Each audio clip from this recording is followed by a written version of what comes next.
Good morning. This is the Energy and Carbon Management Commission for the state of Colorado. It is Wednesday, September 17th, 9 a.m., and we are in our business agenda. We will start with a roll call. Commissioner Robbins, Here. Commissioner Ackerman, Here. Commissioner Cross, Present. Commissioner Messner, Here. Commissioner Oath, Here. Commissioner Ray. Here. Chair, you have 6 commissioners present. That's great. Good to see everybody. Welcome. We've got a full agenda today, which is good for the state. We start with commissioner comments. Does anyone have comments? Commissioner Cross. Thank you, Chair. I just wanted to say my thank you to everyone that attended the Rule 511 hearing for the State Sunlight Long pad that's been proposed as part of the Lowry Ranch CAP.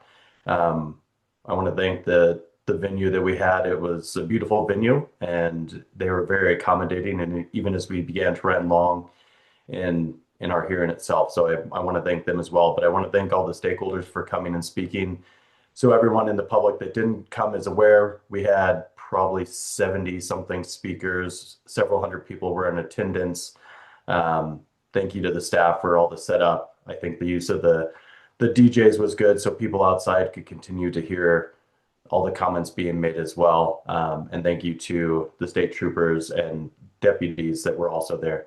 So I think it went very well. As I said, we had approximately 70 speakers. I do want to say that we do hear your comments. We are listening to them, despite some of the comments that were made. We are listening to your comments. We do take those into account.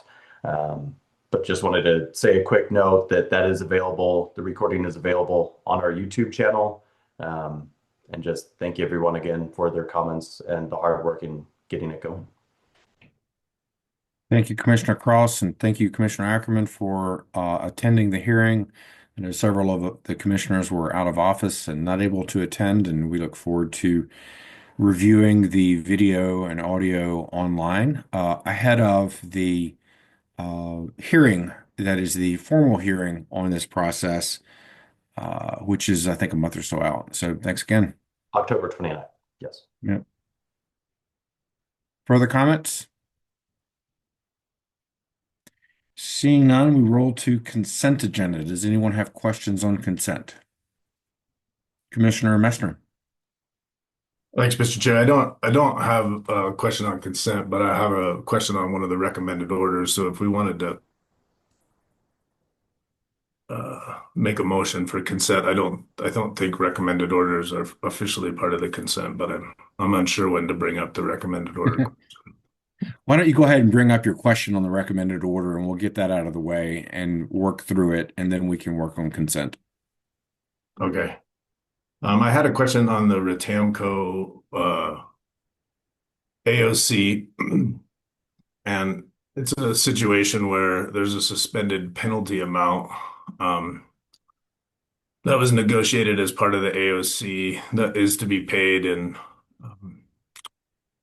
I think, 6 or 8 different payments over 4 years, with the remainder of the penalty amount being suspended and vacated. The question I have is that it will be vacated after 2 years on which the date on the final order of the matter is transmitted to the commission. However, the payments associated with the AOC carry out over 4 years. And so I'm a little concerned, and it seems a little illogical to me that we would vacate that suspended penalty amount prior to the final payment associated with the negotiated payment plan in the AOC.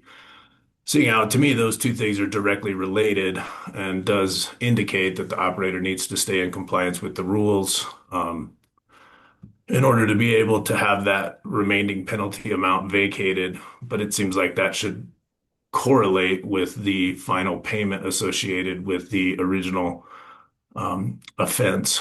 And so I'm a little unsure how these two things got bifurcated, I guess. All right. Hearings Manager Berman, is there anyone from enforcement and or the director that you could elevate to try to help us understand the question here? Thanks, Chair. Ms. Amaro is working on it now. I believe she's elevated now, the enforcement advisor. Ms. Shaver, are you there? Yes, thank you. Good morning, Ms. Shaver. Did I pronounce your last name correctly? It's okay. Okay. Um, there was a question, and actually we probably should have elevated you before the question was entered. Did you hear the question, or would you like the commissioner to restate it?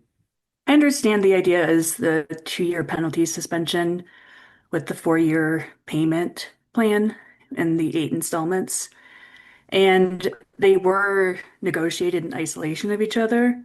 And also, from staff's point of view, failure to pay is an independent violation, so it could be an additional NOAB if compliance isn't continued within those 4 years of repayment. So, yes.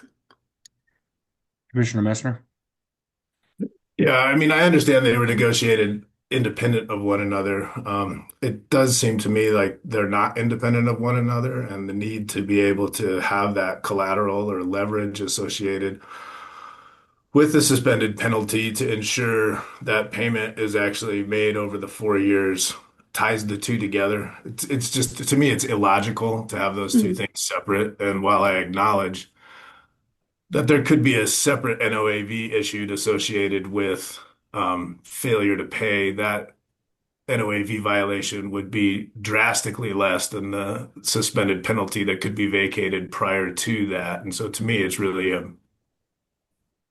it's ensuring that we are able to receive the full amount of the negotiated AOC amount Mhm. and maintaining that collateral until that happens. And so, I don't know what other commissioners think about that. And so, as an independent commissioner, individual commissioner, um, that doesn't seem to jive. And so. Be curious if other commissioners have concerns about it. I mean, that's just my thoughts on it, but I did want to just daylight that it seemed illogical to me to have these two things bifurcated. Yes, staff does stand by the AOC as executed, but would take this discussion to heart if the commission wishes to pull the AOC. AAG Davenport, are you with us? Just wondering if you could spell out our options here, and again, without having heard from other commissioners. Yeah, fundamentally, the options are to approve the AOC as presented, and if not, to send it back to staff for further proceedings. That would mean um, potentially this matter then comes before you as a contested hearing. But fundamentally, those are the two options. Okay, what are other commissioners' thoughts on this, if any? Commissioner Ackerman, then Commissioner Cross? Thanks, Mr. Chair, and I appreciate Commissioner Messner bringing this up. I think for me, it would be important to understand. I understand what staff has done here. I understand Commissioner Messner's concerns, but I don't really understand the justification and the thought process and the procedures and processes that staff used in order to arrive at this decision. And so to me, it's difficult to put in input here other than just understanding that it does seem to be a bit of a discrepancy to me as well. It would make sense to me to have some further discussion, maybe by the commission if staff feels strongly about this approach, or for staff to have further discussion about other potential options given the feedback by Commissioner Master. Anything further from staff given those thoughts? Staff is open to, yeah, having a meeting and setting time aside for that. All right, Commissioner Cross? Thank you, Chair. I am good with the proposed kind of path forward that Commissioner Ackerman just suggested there. I agree with Commissioner Messner that the kind of, as he called it, the bifurcation of the timing versus the actual payments is a little unique, but at the same time, I also do understand staff's perspective that, failure to pay is also a separate NOAV. And so I personally am comfortable with it, given that that would be a separate violation, an independent violation if they were to miss payment of it. Um, but I am fine with the path forward suggested as well to get additional comments and discussion with our enforcement staff. All right. Anything further, Commissioner Oath?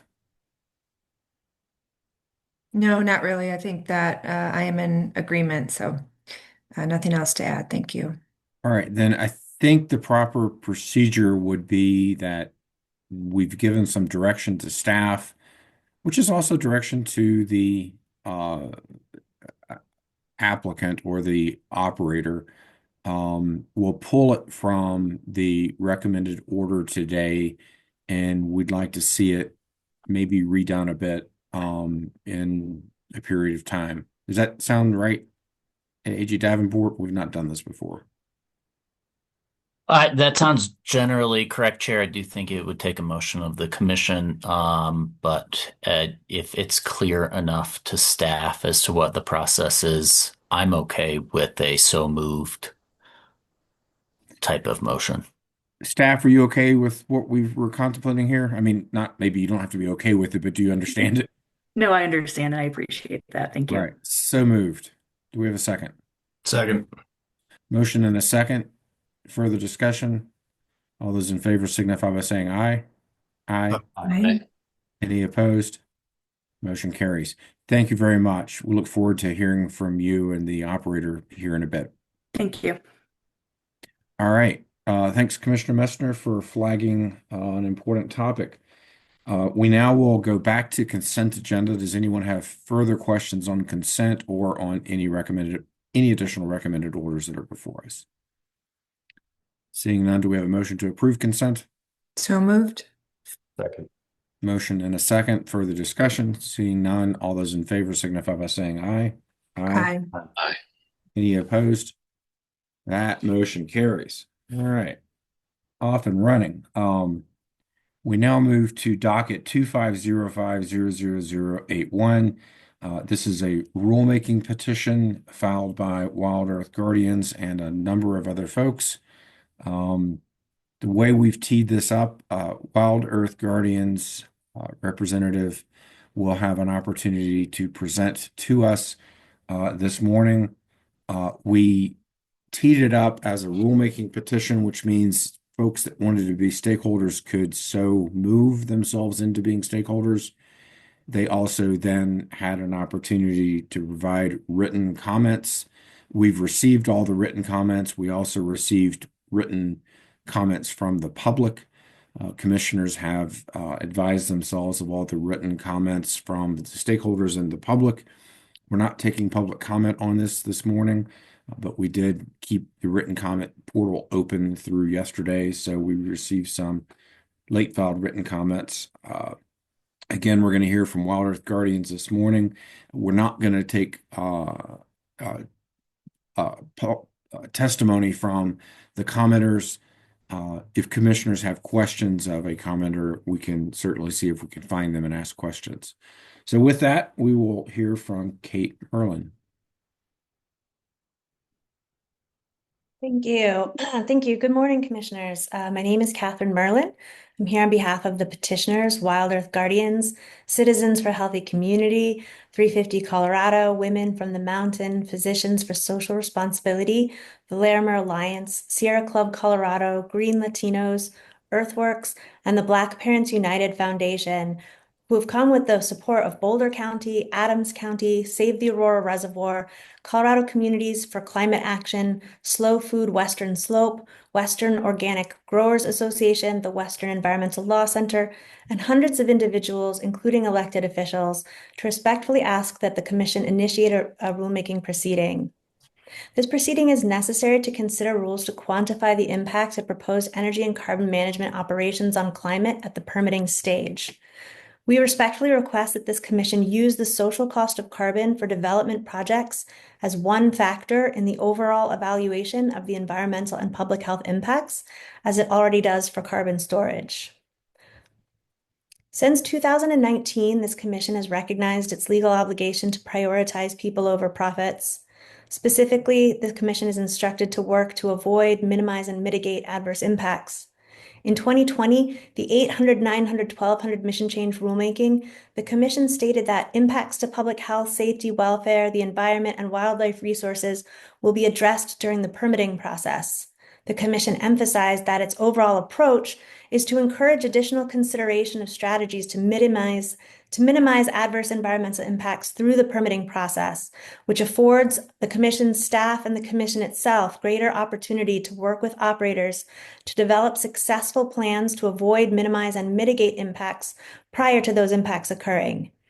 In 2023, the legislature directed the commission to further define, evaluate, and address cumulative impacts, including those to climate. In 2024, the legislature clarified that the commission is required to quantify the emissions of greenhouse gases that occur from sources that are controlled or owned by the energy and carbon management operator and from reasonably foreseeable truck traffic, as well as reductions in greenhouse gas emissions associated with the proposed operation. A cumulative impacts rulemaking was held subsequent to that amendment. However, this did not lead to substantive changes in the permitting process regarding the quantification of greenhouse gases from proposed projects, as we'll further demonstrate. We believe that our petition sufficiently demonstrates and evidences that the commission is unfortunately falling somewhat short of the statutory requirement to evaluate and address climate impacts in at least 3 ways, which necessitates the initiation of formal rulemaking to address, and therefore this commission should vote to approve this petition and notice an intent to proceed with rulemaking. First, the Form 2B. Here, operators submit application data for the commission to evaluate certain impacts, such as air emissions from proposed projects. That data then populates the cumulative impacts database CITER. However, Form 2B does not quantify the total greenhouse gas emissions associated with the proposed project. In fact, greenhouse gas emissions from a proposed project cannot be calculated from data provided by operators. Second, we've shown in our Appendix C that the information provided in the Form 2B is inconsistent and unreliable. According to operators themselves, there's a great deal of uncertainty as to how the data should be calculated. Commission staff also noted in the 2024 Cumulative Impacts Report that there's a lack of consistency in how the Form 2B has been filled out, which introduces, at times, dramatic data skewing. Because impacts can't be addressed until and unless they're evaluated, requiring consistent and reliable data, we have to say that these impacts currently can't be successfully avoided, minimized, or mitigated. Finally, the annual cumulative impact report does not, as of the 2024 report released in May of 2025, contain a simple report of anticipated greenhouse gas emissions which will occur as a result of the permitting which occurred that year. Because the statute requires permitting level emissions for greenhouse gases be quantified, we believe these should also be reported in the annual cumulative impacts report. The commission should utilize the social cost of carbon, or SCC, based on the total quantified greenhouse gas emissions, including diesel miles, as one factor in the cumulative impact analysis for all proposed energy and carbon management operations for several reasons, which were articulated by this commission's own staff in its carbon storage safety report and by testimony of other state officers from CDPHE and the Colorado Energy Office in the carbon storage rulemaking. First, it's a measurement that has been used for decades. It's widely understood by the public and used by other Colorado agencies. The details of its modeling are transparent and publicly available. It allows different gases to be counted together, and it's currently as close as one can get to measuring the impacts of climate change, which result from greenhouse gas emissions, unlike the much more abstract concept of CO2e, which is not inherently tied to impacts. Finally, and contrary to what some have suggested, this commission already has stated that it would allow the use of SCC as one factor in cumulative impact analysis in its Class 6 carbon storage statement of basis and purpose. It would be arbitrary and capricious for this agency to use the SCC in a manner contrary to its own meaning, in other words, as a credit to operators rather than as a cost to the public, while refusing to consider it for other energy and carbon management operations, which result in net positive emissions. To go into some more details on some of these issues, first, the Form 2B is used during the permitting process to obtain data about proposed projects, to evaluate and address impacts of a project at the application level. While it asks operators to report expected greenhouse gas emissions from both pre-production and production phases, and also for diesel truck miles, It does not ask operators to provide any total expected emissions. It also does not include sufficient data to convert diesel miles into GHG equivalents, such as mile tonnage or diesel fuel consumption rates. This greenhouse gas data has been collected in this form since 2021 and was unchanged by the 2024 rulemaking. One change that was made to the Form 2B was the addition of a beneficial impact section. This is notable because the quantification of impacts to climate also includes the proposed reductions of impact to climate through proposed offsetting measures such as well plugging or tank removal. The Form 2B provides anticipated benefits only in narrative description, and although we have a new section for additional vehicle trips, unlike the existing diesel miles from 2021, these do not refer to mileage, fuel type, or weight loads, which are all things we need to be able to quantify their impact. The addition of the concept of greenhouse gas intensity is the only modification related to any kind of greenhouse gas quantification made in the 2024 rulemaking. This does not include or relate to emissions from the proposed project. An intensity factor is a backwards-looking metric that simply measures how efficient the operator has been in the past. This is part of a real Form 2B from the Blackhawk OGDP application, which passed completeness last week with the new intensity section. It asks for quantification of the operator's total monthly GHG emissions from all existing operations, including those of interrelated corporate entities, and then totals them into CO2e. It's the ratio of existing emissions to existing production which determines whether an operator has met this target. For this OGDP, if you use the APCD CO2e conversion factors of 28 for methane and 265 for nitrous oxide, and you sum the data from slide 6, we get over 15,000 tons of CO2e from pre-production plus the first year of operation from these 10 proposed wells. There is no conversion factor for the proposed 950,000 diesel truck miles into CO2e anywhere. The Form 2B information cannot be used to calculate total anticipated GHG emissions. While it could be possible with better quality data to use formulas and standardized assumptions to calculate anticipated GHGs from wells and tanks, it would still be impossible to calculate emissions from truck traffic without at least knowing more about the size and weight of the trucks being used and the weight of the loads that they're carrying. This is highly significant. In 2024 alone, the Commission approved almost 50 million miles of new diesel truck traffic in the non-attainment area alone, almost all of which is from the pre-production phase. This brings us to the second problem, data quality. The petition, we believe, includes sufficient evidence of a problem with the site or data, which operators in this commission have both acknowledged. Form 2B is part of the application package. As noted in the 800, 900, 1200 series rulemaking SBP, this is the opportunity for the Commission to work with operators to develop successful plans to avoid, minimize, and mitigate impacts prior to the impacts occurring. However, in a deep and thorough review of CIDR from the past several years, we saw that many proposed operations were successfully completing the permitting process with emissions data which should have raised red flags for further review and consideration. The problem with data quality was raised in the 2022 cumulative impacts petition. Some of the problems which were noted included the fact that there appeared to be little consistency in the way the data was reported, and that some operators were reporting zero values for operations where that seemed unlikely, and which did not seem to be reported under other categories. To be clear, these two facilities are not examples where operators simply categorized emissions differently, or at least that would not account for the bulk of the discrepancies. We can go into greater detail on these 2022 examples or on any of the examples from Appendix C if you like, but the simple and inarguable truth is that there are really only two possibilities when it comes to reports of unusually high or unusually low numbers. They're either correct or they aren't. If the numbers we use to measure impacts are incorrect, imprecise, or are just comparing oranges and elephants, then those impacts aren't actually being evaluated and therefore can't be avoided, minimized, or mitigated. Where the numbers have been correct and simply no one noticed that emissions were unusually high or low, we've lost an opportunity to improve poor performers or to learn from good ones. As one industry proponent stated, it needs to be celebrated and replicated when an operator achieves zero emissions. But for that to happen, we need to ensure that the numbers are correct. For the Commission to satisfy its obligation to avoid, minimize, and mitigate impacts, the first step is ensuring that the evaluation of these impacts is based in real, verifiable, apples to apples data at the time of permitting, as it does with all other impacts to public health, safety, welfare, and the environment. Finally, the fourth way in which we believe the Commission is not yet meeting the legislative mandate to quantify greenhouse gases is through the annual cumulative impacts report. The Commission does not currently report the climate data which it does possess in a way that allows emissions or impacts to be understood by the public. This can be seen in the 2024 cumulative impacts report. This report does not contain any total GHG reporting from permitting in 2024 or how it compares to earlier years. CO2 and nitrous oxide are not reported at all.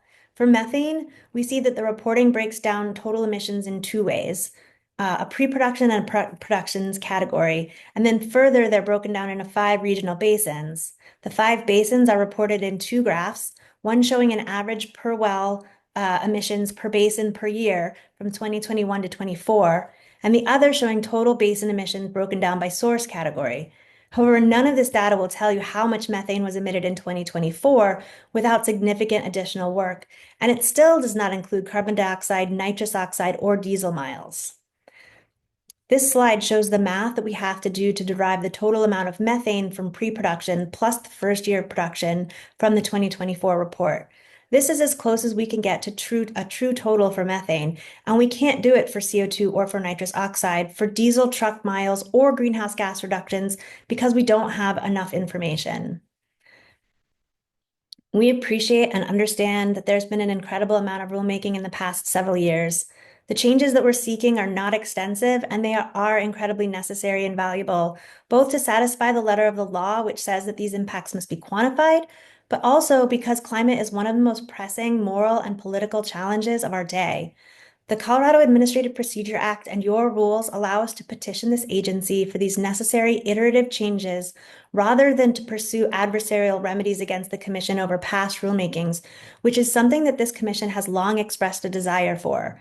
I do believe that it was a great surprise for everyone to see the use of the social cost of carbon win the approval of this Commission in the carbon storage rulemaking, but we believe that now it must be applied even-handedly across energy and carbon management operations in conjunction with these necessary changes to ensure that climate impacts are being evaluated and addressed as needed to avoid, minimize, and mitigate them. Thank you.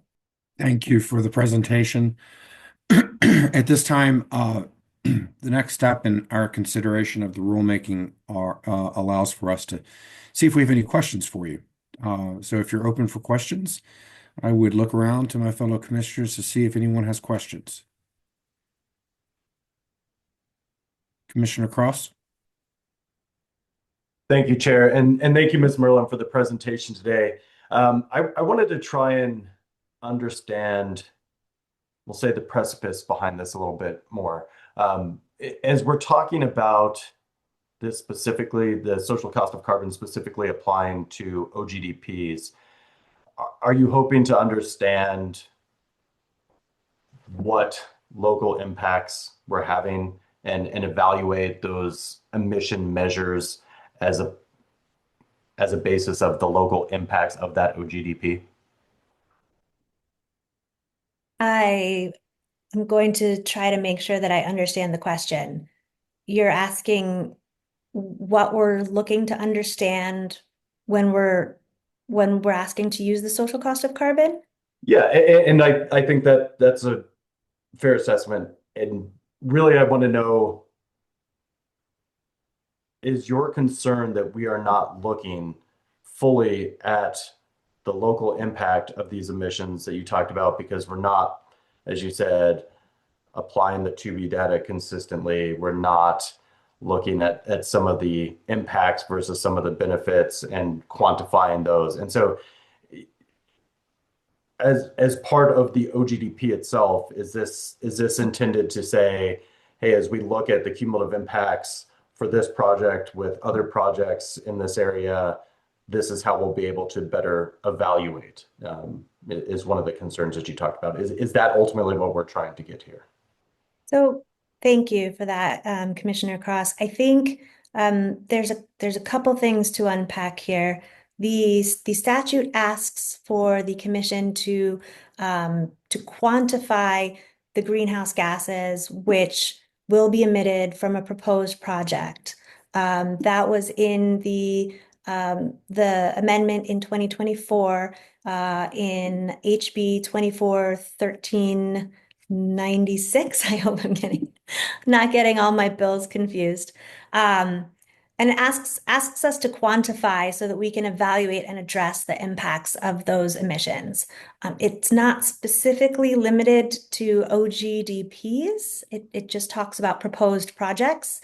I know that there are many different types of proposed projects. And I don't think it uses word local impacts or I don't think it specifies a scale at which we're supposed to understand the impacts. It says to quantify the greenhouse gas emissions. And I think that we can quantify those greenhouse gas emissions in a number of ways. One way that we can do it is through a measurement such as CO2e, which is it's absolutely one way to measure emissions from a project. It is used by other oil and gas agencies. I think that a lot of the enthusiasm for the social cost of carbon as a metric for understanding the impacts of oil and gas, for using that as one factor in the overall consideration of the impacts of a proposed project, that was brought to this commission by CDPHE and the Colorado Energy Office, and it was utilized by your own staff in the carbon storage safety report. It's the fact that it is well understood by the public, that it is widespread throughout government, particularly at the state level. In Colorado, many other agencies are already using it. And it was encouraged that the ECMC adopt it to ensure consistency between different state level agencies as well. I think it would be beneficial for this agency and for the public to have the information in a digestible format, such as the social cost of carbon. Okay, and that's very helpful. Thank you. And I think kind of unpacking the last part of your answer there, one of the things that I want to make sure that I understand is the goal with this petition more so for us to use the social cost of carbon? Because as you said, it is something that's well understood. It makes sense to a lot of the public, et cetera. Or is it to improve the emissions reporting that we're going to evaluate and consider overall? And that could be with changes to the 2B. It could be with like what information we require. So is it more so the social cost of carbon aspect because of its familiarity with the public, or is it more so on improvements in the emissions data? Thank you, Commissioner Cross. I think that those two are just simply can't be separated. The social cost of carbon from proposed operations cannot be calculated from the data which is currently available to this commission, because the commission is not currently collecting sufficient data regarding emissions, quantified emissions, and emissions reductions. As we've explained, it would be I'm not sure there's an order that it needs to be tackled in, but I do think that both of those things are necessary to achieve a full quantification of the impacts of all energy and carbon management operations. First, we need to make sure we're collecting enough data to quantify those. And as acknowledged by operators and by staff, there are inconsistencies right now, which makes that extremely problematic. That needs to be improved. I think that's just simply been widely recognized.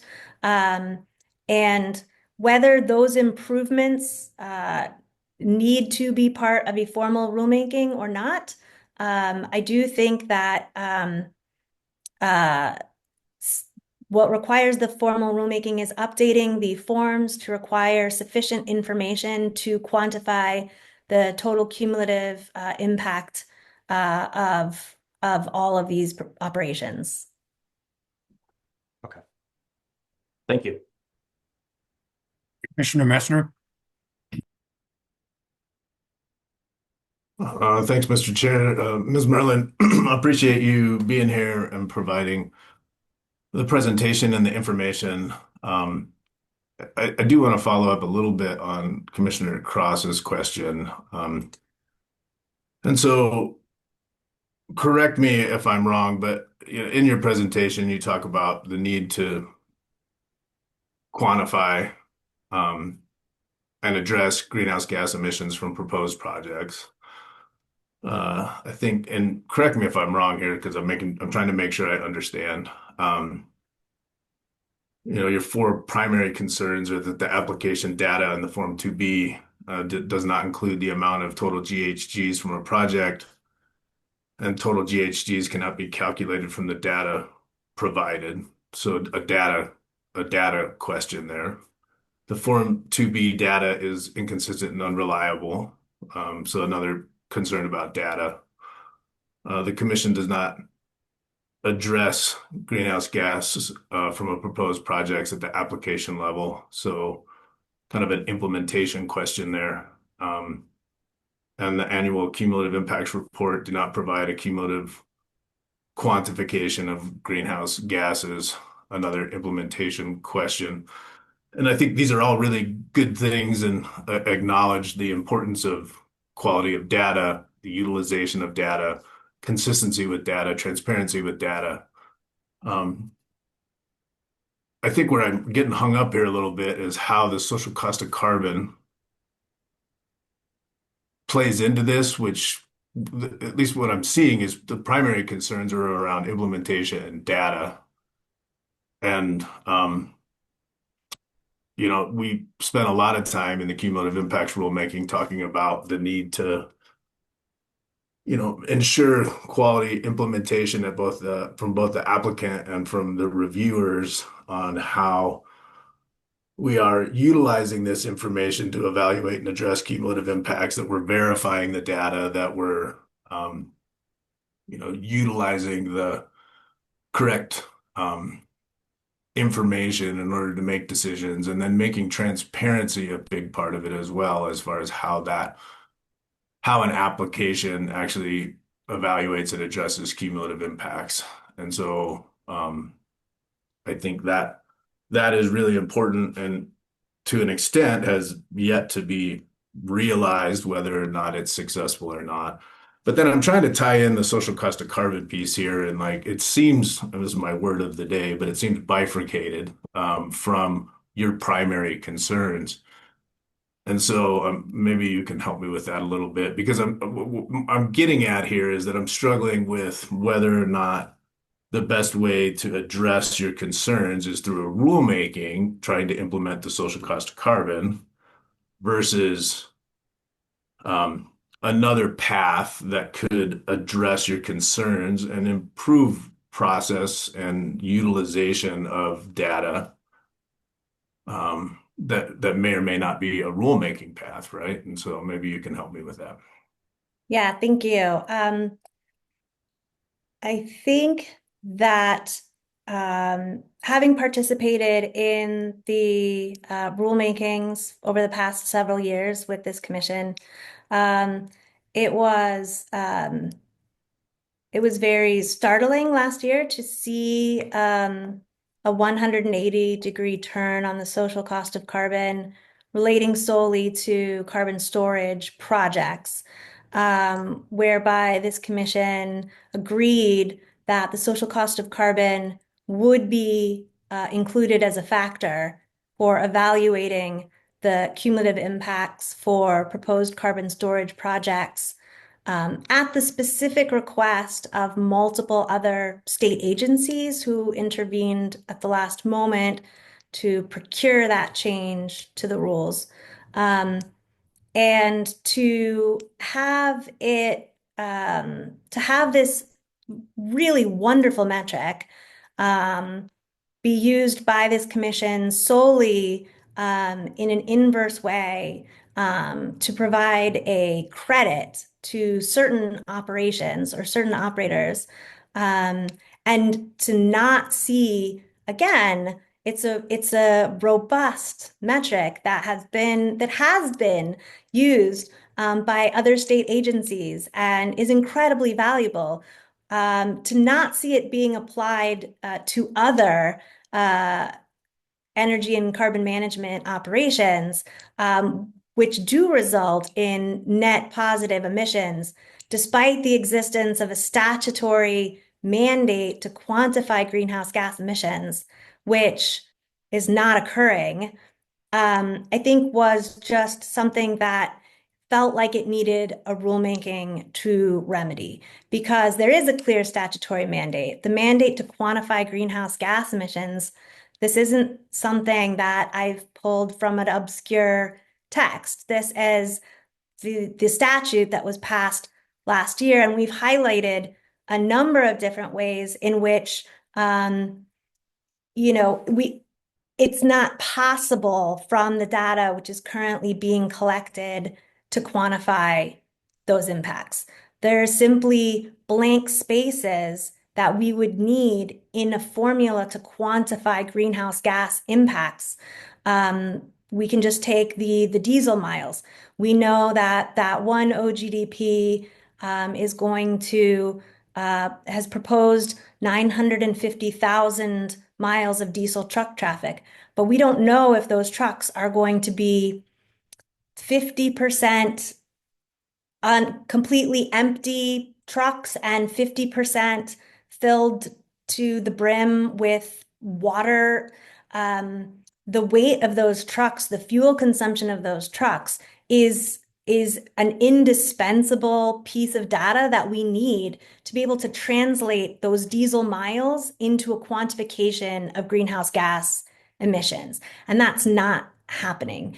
And I think that there are certain things where you can say, well, we don't need to collect that directly at the Form 2B. We don't need operators to tell us directly, here are my total cumulative greenhouse gas emissions, because we can do the math on our end. And so they just fill out X, Y, Z, and then we add X plus Y plus Z. That would be fine, but there are blank spaces. And so I think our concern here is truly bifold. We need a way to understand the amount of greenhouse gases that operators are proposing to emit in order to satisfy that mandate to quantify those emissions.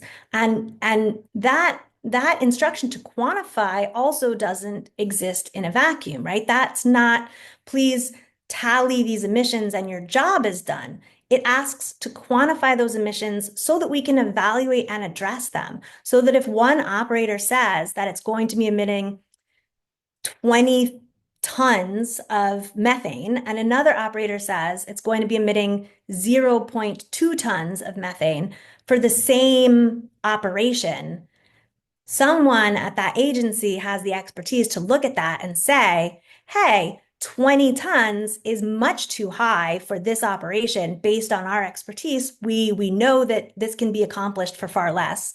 And therefore, we need to have a conversation with this operator to ask them where they came up with this number, to figure out how we can help them improve their operations, to get these numbers into a more acceptable place. Or conversely, if based on the expertise of staff on the commission, someone else is reporting that they're going to emit 0.2 tons of methane, and you say 0.2 tons for 140 tanks, for the next 30 years, that's not a realistic number either. We think there's some sort of computational error going on here, and we need to better figure out what that is. On the other hand, if that number is actually correct, maybe that operator has found a magic technique to produce these results, these incredible results. Maybe there are lessons to be learned there, which can be applied to other operators to improve all operations around the basin. So yes, it is a concern with quantification. It is a concern with these numbers not being collected. It is a concern with the numbers perhaps not being accurate, or perhaps being accurate and not being addressed the way that they could be. And I think that the social cost of carbon is a way for everyone to be on the same page, to understand what's going on. It allows, it is a place where human people can go and not wade through pages of numbers and say, I see here, look, things actually have really improved because we can see from this simple calculation that we used to be producing $1 billion worth of oil for a social cost of carbon of $200 million. And now we're producing $2 billion of oil, and the social cost of carbon is half of what it used to be. It's a real number that discusses real impacts. We've seen this commission approve its use for some operations, and I think that it needs to be approved for all operations. And I think that doing these things together in a single rulemaking makes a lot of sense.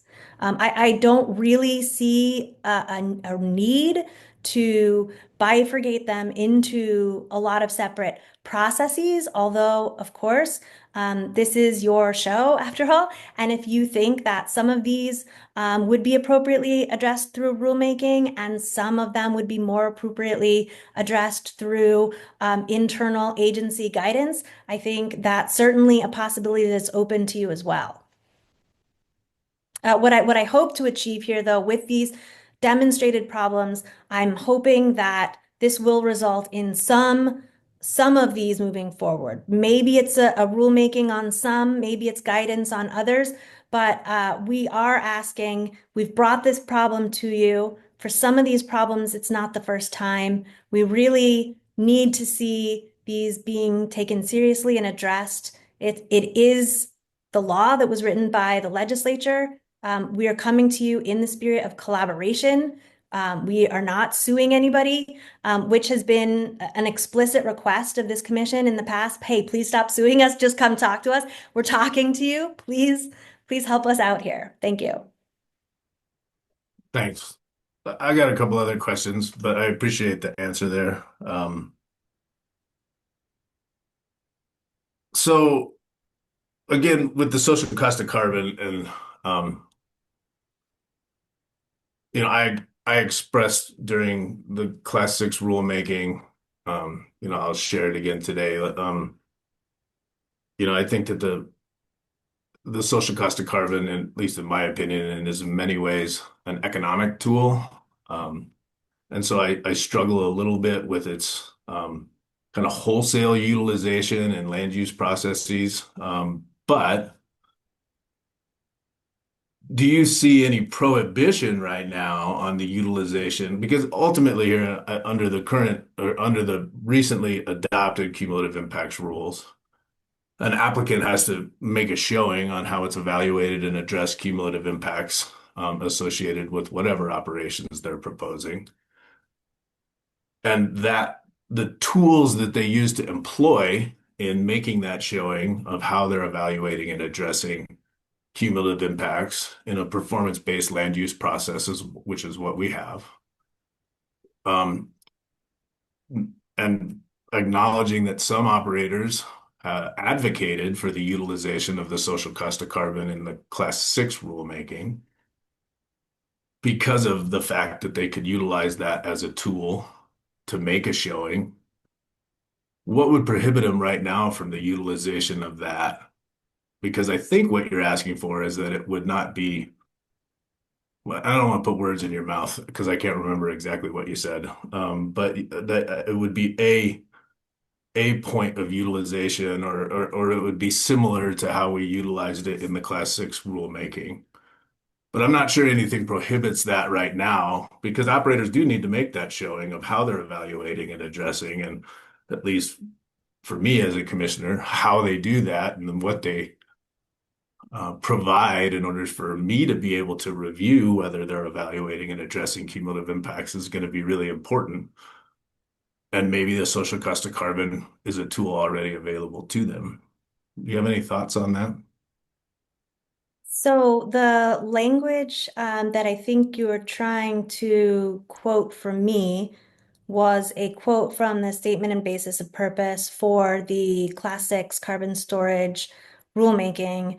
In that rulemaking, the commission stated that the social cost of carbon could be considered as one factor in the total cumulative impact analysis, which is slightly different. The difference there is that operators seem to have the choice whether or not to report the negative social cost of carbon associated with proposed carbon storage projects. In other words, in order to show the social benefit of these carbon storage projects, operators will be able to point to the amount of carbon they propose to sequester and say, this project will be beneficial for the public because we're going to sequester all of this carbon, and they are going to use $89 a ton for carbon dioxide. This is actually an interesting point because there's really hasn't been a lot of evidence presented that you can simply flip this metric around to claim that the social benefit of sequestering a ton of carbon is identical to the social cost of emitting 1 ton of carbon. So I'll just say, to sequester 1 ton of carbon, you're actually requires quite a bit of energy, right? So is it the same value that you're getting pulling a ton of carbon out of the air and burying it underground? Should it be $89 a ton?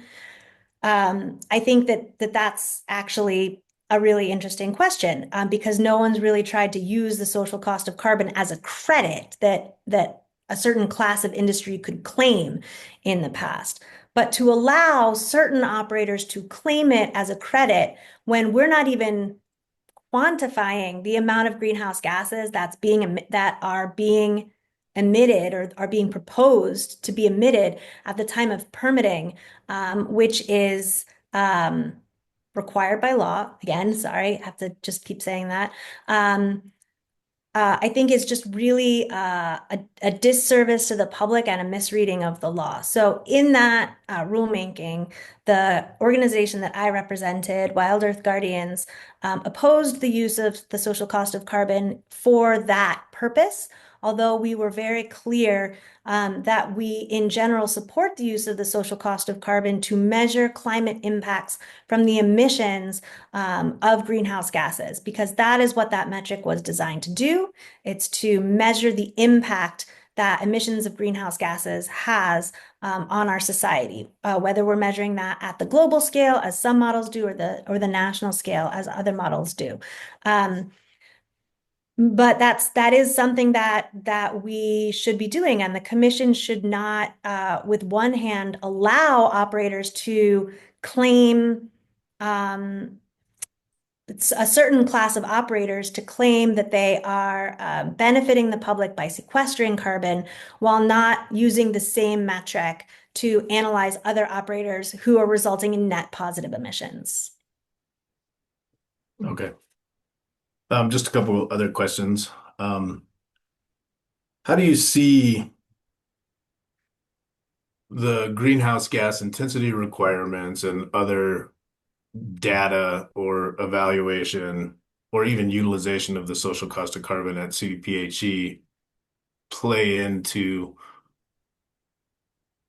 what we're doing here at the OGDP level or evaluating and addressing cumulative impacts at ECMC as it kind of inevitably I see these two things interacting somewhat, and so I'm struggling a little bit with, how much does CDPHE do? How much do we utilize the greenhouse gas intensity targets in this evaluating and addressing cumulative impacts, and how these two things play together, your request and what's already occurring at CDPHE, and how we're utilizing the greenhouse gas intensity targets now? Thank you for that, Commissioner Messner. How the greenhouse gas intensity targets will play out over time, I don't know. They are a brand new idea. I think it's excuse me, an interesting idea. I cannot say whether they will be useful or not. What I can say is that those metrics have nothing to do with the mandate for the commission to quantify the greenhouse gas emissions that will result that will occur as a result of the proposed operations. These are entirely backwards looking metrics which rate an operator based on their efficiency, and ultimately should probably result in more efficient operations, which hopefully, I think the idea is ultimately lead to a reduction in pollution. However, that is just an unrelated metric. And I'm not sure how else to rephrase it. There's a need here for you to know, for the public to know, for the legislature to know what operators are proposing to do and what the consequences of those proposed actions will be. There's a law which says that we have a right to know, and that information is not being collected. That information cannot be, it can't be calculated from the data that you are currently collecting. You need to collect additional information to satisfy that requirement. Okay. And go ahead. if the commission, I'm so sorry, Commissioner, I didn't mean to cut you off. I was just going to say that, if the commission declines to initiate rulemaking, then I hope that it will tell us how it does intend to achieve that statutory requirement. And if this commission believes that it is meeting that statutory requirement, I would very much appreciate an explanation as to how it thinks that that requirement is currently being met. And so what I'm hearing, and tell me if I'm wrong, is that while on-air greenhouse gas intensity targets, maybe some other elements are being collected or evaluated, but they're retrospective. One of your concerns is the prospective evaluation of greenhouse gas emissions and how that gets utilized to evaluate and address cumulative impacts at the kind of permitting decision stages. Is that fair to say? Exactly. Okay. I don't have any other questions right now. Thank you. Further questions for the applicant? Commissioner Ackerman? Thanks, Mr. Chair. And I think this is along the same lines, just a little clarification, and appreciate Ms. Merlin you being here. Appreciate the petition. I think I really appreciated the depth with which it did some analysis. I think that was very helpful. And we keep pointing out here that ECMC has used it in sequestration to consider potential benefits of sequestration. Contrary to what we've talked about, I find that to be a relatively common practice. I think CDOT does that. I think PUC does that. I think GEM does that. And in the end, the intent of social cost of carbon is surely that, is in my understanding, to evaluate the potential cost benefit of the imposition of regulations. And so while I do think data analysis is really helpful, and I mean that's an understatement, it's imperative, as you've pointed out. As far as regulations associated with imposition of penalties or other assessments associated with social cost of carbon, can you kind of give me an idea as to why that wouldn't be more in the realm of AQCC, and why an entity by entity approach is a better approach than our statewide expert on emissions and what they should do associated with social cost of carbon? Does that make sense? Thank you, Commissioner Ackerman. I think that makes sense. And it calls back to my mind a comment that was made by one of the public commenters opposing the petition, who had quoted from the petition in a place where I had talked about bad data. And I'm sorry if that caused any confusion.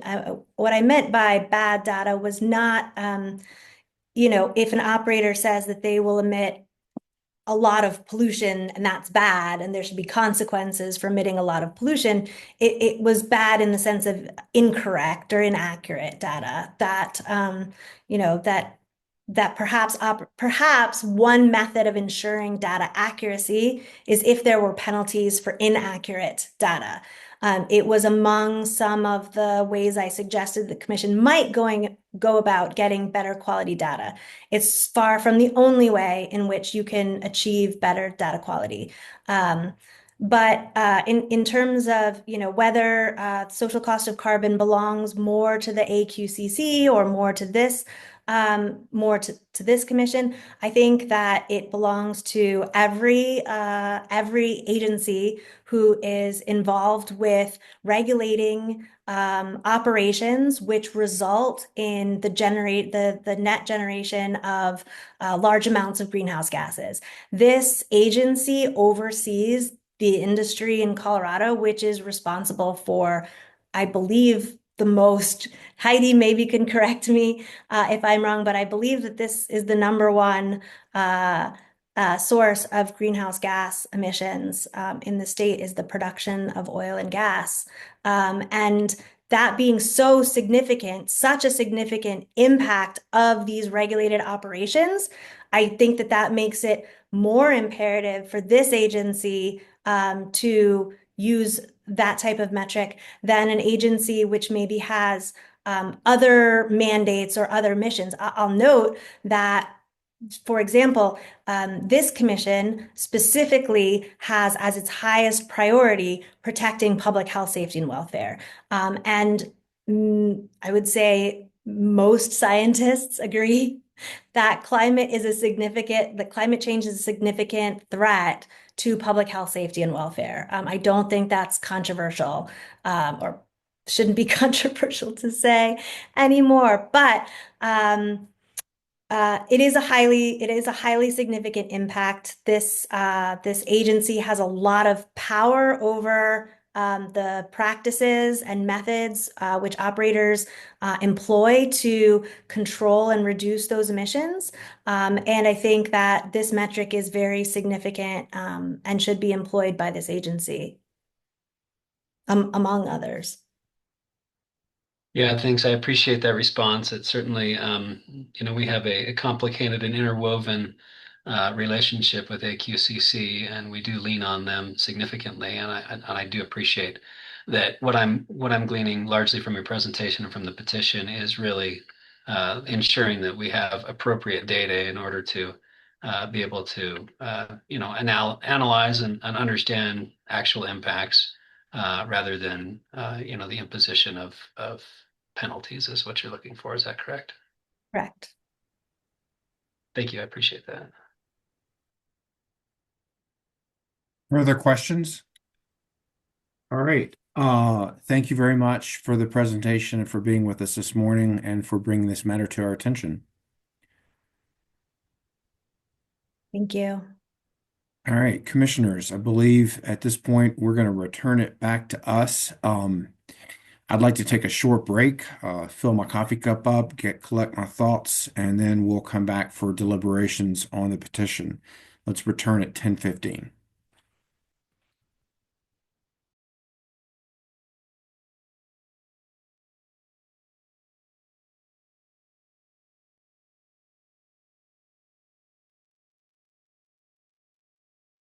All right, commissioners, welcome back. This is the Wednesday, September 17th docket of the Energy and Carbon Management Commission.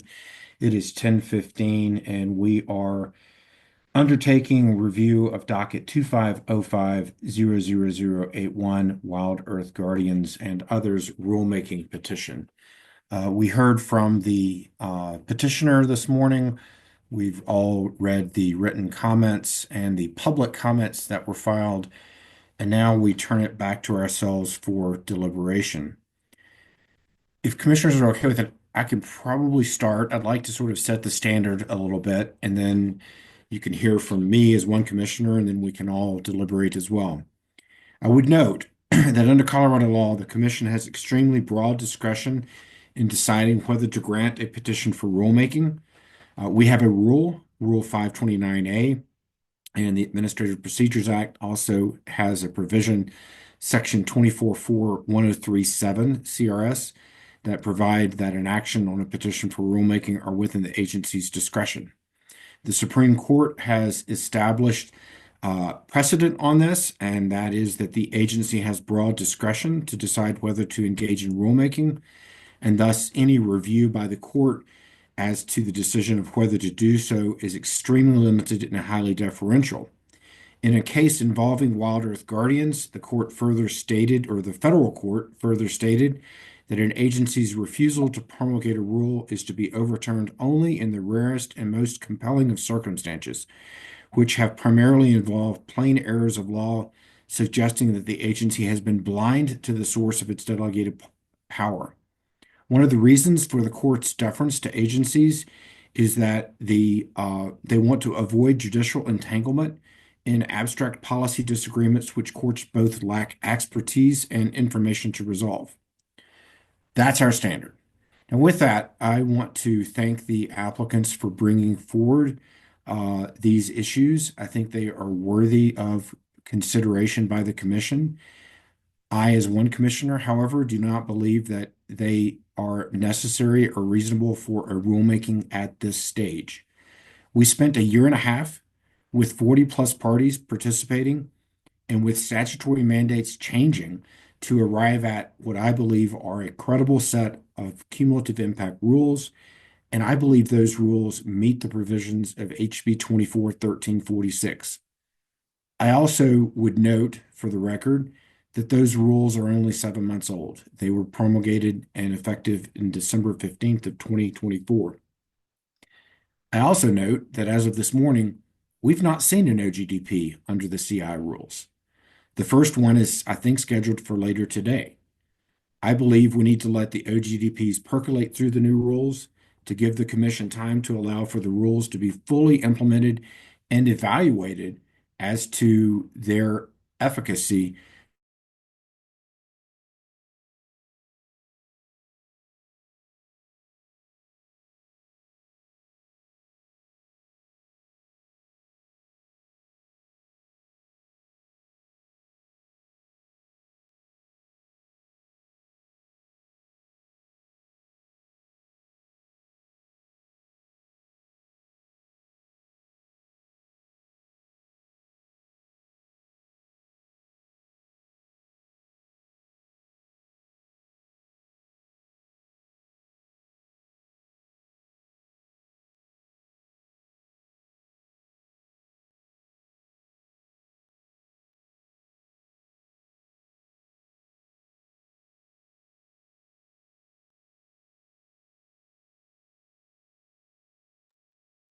As everyone can tell, it appears the chair froze. He's probably trying to reboot. We'll just stand by for a few minutes.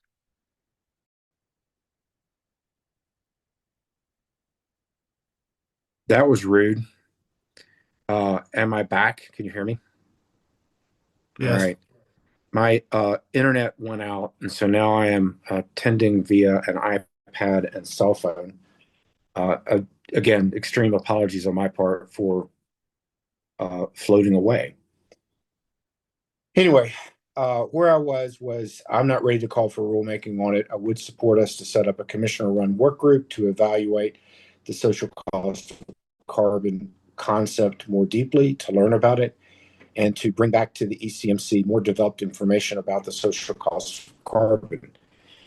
I appreciated the points from Adams County, who recognized that this is an issue that should be addressed, but it may be premature, and their idea that an extended period to evaluate current rules and OGDPs promulgated thereunder and to evaluate further the use of social cost of carbon. Also, I appreciated some parties note that the recent cumulative impacts report allowed staff the opportunity to reevaluate and process improve the Form 2B. And I would note that we've recently hired a dedicated cumulative impacts and emissions specialist Dan Sharon, who is developing new operator guidance to fill out the to be using standardized processes. So those are my thoughts. They were truncated, and I apologize for that.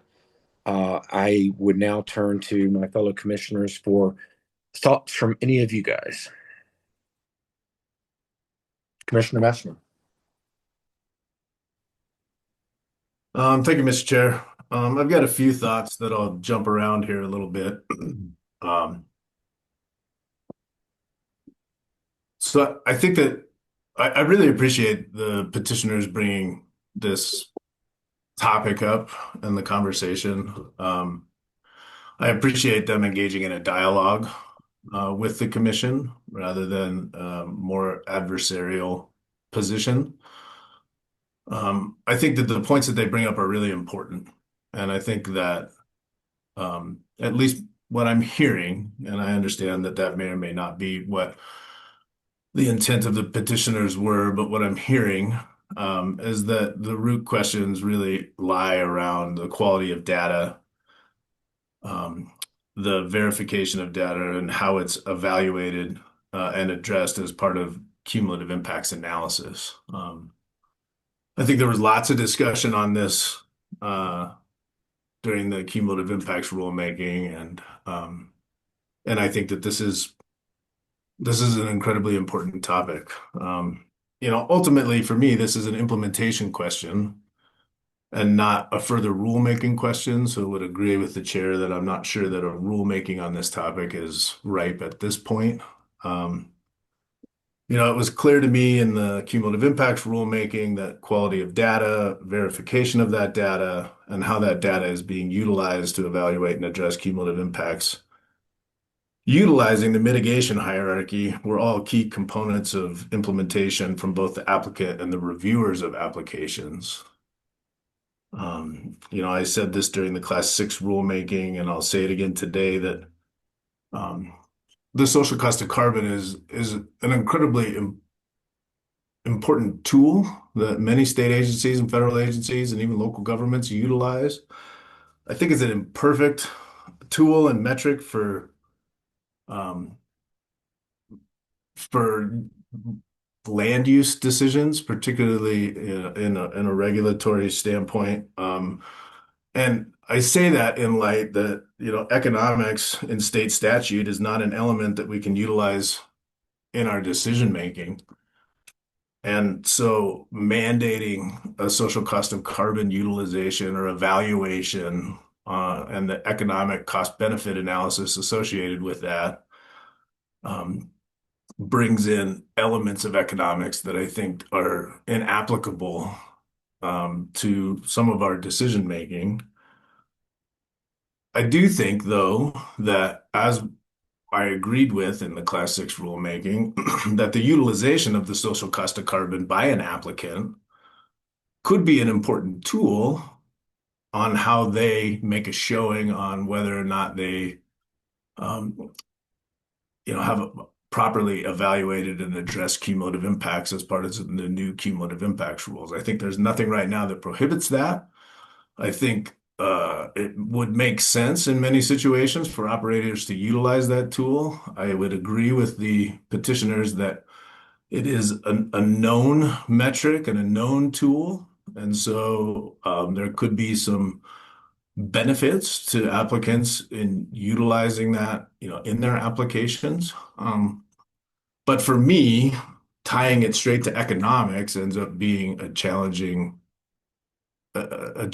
correlation versus utilizing it to evaluate and address impacts. Both negative impacts and beneficial impacts can be beneficial. I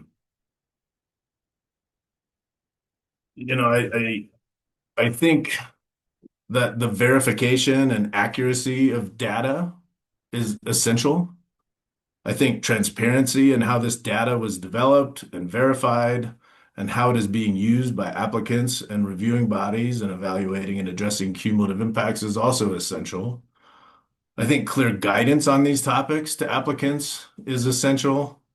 And I think getting right the implementation of the cumulative impacts rules is essential. Um, I believe all of this was addressed uh, in the cumulative impacts rulemakings, but I also understand that the proof can only be shown in how these cumulative impacts rules and the intent of them to have applicants and reviewing bodies transparently show how they have evaluated and addressed all elements of the cumulative impacts rules, applied the mitigation hierarchy, and have verified all data provided for accuracy, and how on the record it's shown to be utilized to evaluate and address cumulative impacts by both the applicant and the reviewing body is ultimately the important piece here, in my opinion.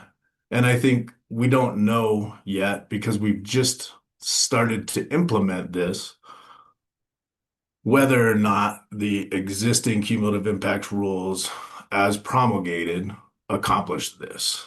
And so I also think it is premature to mandate a rulemaking associated with this. I do think that um, we need to see how the data is being verified, how the cumulative impact rules are being implemented, and how greenhouse gas, in particular, which is of concern to the petitioners in this particular situation, is being utilized in evaluating and addressing cumulative impacts and the mandate that the legislature gave us on that topic. And so, having said all of that, I do think this is really important. I do think that how we implement it is important. I'm going to be diligent in how I evaluate applications and how the cumulative impact rules are going to be implemented and whether or not that data is transparent, is accurate, and is verified, because that's important to me as I'm reviewing applications. I think the applicant brought up really good discrepancies on what we've seen in the past, but I don't know as in the future or as we've applied these rules, I'm ready to make a determination of where we're at with that. I like the chair's idea of a work group um, to fully flesh out the perspectives of data transparency and implementation of the cumulative impacts rules. I would like to see that be robust and be utilized as a mechanism for um, communication and dialogue and transparency and input, on all of the cumulative impacts rules. And I think that can be valuable to have those discussions and those diverse perspectives of, a number of different stakeholders as we try to implement a very challenging set of cumulative impacts rules. And, even, as I've heard for a while now, the data ends up being a really, really important piece of this and how we are evaluating and how we are utilizing and how we are collecting and verifying that data. And I think there's many stakeholders out there that have some really good ideas on how to do that. I don't think it takes a rulemaking. I think the rulemaking has been done, and so this becomes an implementation question. And so that's where I'm sitting right now. Thank you, Commissioner Messner. And again, apologies. My internet popped in and out, but I heard most of that and appreciate your thoughts. Other commissioners with deliberative thoughts this morning. Commissioner Ackerman. Thank you. It very much sounds like we are all going the same direction here. I also want to note the petitioner's approach to working with the commission and thank Ms. Merlin for pointing that out. I think it was appropriate for them to approach us in this way, and I think that the petition was well done. I think they did a great analysis and really gave us a bit of an outline for a potential work group to talk about some of the potential data improvements that we could make. I don't agree with the petition statements that the commission has failed to meet its statutory mandate or that ECMC has, quote, chosen to repeatedly acknowledge the failures of its impact evaluation database while taking no concrete steps to improve it. That said, I do agree with the petitioners that continual improvement of data really is imperative to proper management of the industries that we're charged to oversee. And I think there are lots of interim steps here before and if we were ever to get to a rulemaking on this issue. I think we need significant further staff analysis or work group, as you suggested, Mr. Chair. For example, what are staff's responses to these issues raised? To which points of concern have we approached? Do we have processes in play right now to approach? Are we considering and building and implementing for deployment other future improvements to these data collection analysis processes? I think those are all questions that we need to understand. Is our staff consistently doing these kinds of data analyses like was done in the petition and looking for these shortfalls and potential opportunities for improvement? And as Chair noted, we do have new staff specifically tasked to work on some of these issues.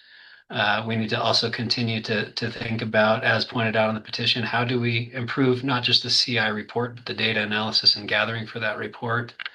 And some of those ideas were pointed out by the petitioner in the petition and in the presentation here today. I agree that the cumulative impact rules are brand new. They have a improvement process baked into them, further giving us administrative opportunity to work on some of these issues going forward. That process is specifically intended to allow for ongoing opportunities to address and assess cumulative impacts in a way that can allow for data collection and utilization improvements on an ongoing basis. And while, again, I think this petition contains a lot of great ideas, the ask of the petition is specifically to instigate rulemaking for this purpose at this point. I would agree I don't think that's ripe. I think the intent here, as has been clearly pointed out, is to improve data. And I think given the youth of the cumulative impact rules as well as their flexibility, to me, the appropriate next step is administrative remedies. How do we take some of these ideas and continue to use them to work on some of the things we're already working on to improve processes, procedures, data analysis, assessment, and the like? I like your idea of a work group to help focus those efforts, Mr. Chair. At this point, my preference would be to deny the petition because it is specifically to instigate rulemaking and to form such a work group, and not just to evaluate social cost of carbon, but also that assess the potential data improvements specifically raised in the petition and other potential data assessment and evaluation and processing improvements that we could make. And if some of those recommendations result in potential rule changes, it seems to me that rulemaking would likely be more ripe at that time. Thank you, Commissioner Ackerman, Commissioner Cross, and then Commissioner Uth. Thank you, Chair, and thank you for the comments. I believe a lot of what I was going to say has already been said, so I'll try and truncate my comments here. I do want to point out a little bit of different things.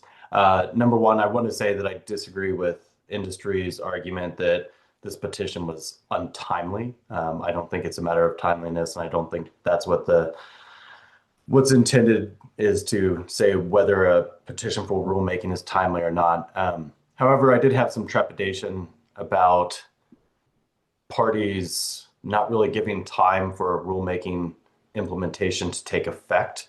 I don't think that there was really a chance for a meaningful effect or impact of our new cumulative impact rules before we had parties sort of say, well, we want some more to it, so let's try again. And so I think that was one thing that, while not being the basis of my decision, I think is one thing that kind of stuck out to me as problematic, and wanting to make sure that in the future we give things a chance to work out instead of trying to resolve problems before there may or may not be a problem.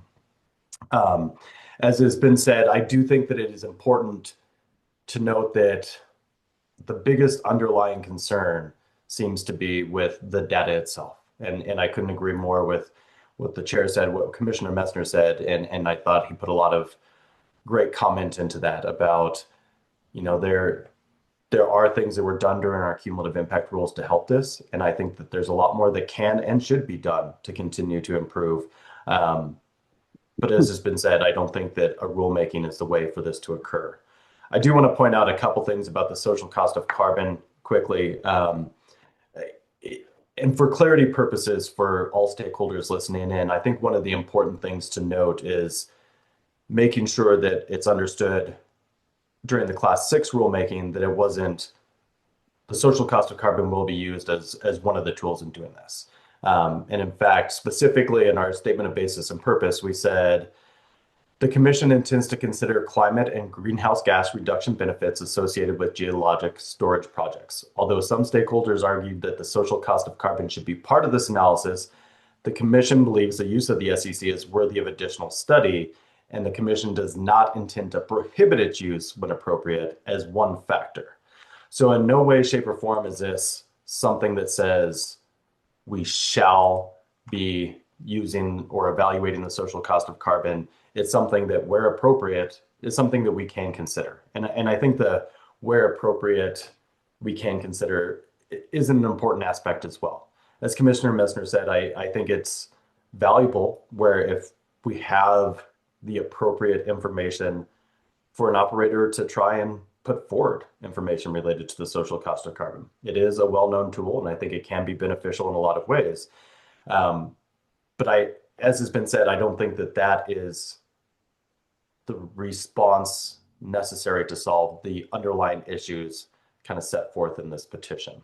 And one other thing that I wanted to try and talk about with the social cost of carbon is specifically related to the local impact. And I think it's also important to note that if you look at Wild Earth Guardian's brief during our Class 6 rulemaking, they in fact said the SCC, the social cost of carbon, cannot be weighed against local health and environmental impacts. It's a financial model which prices nationwide or even global impacts of climate change. This is also consistent with what CDPHE told us during that rulemaking as well.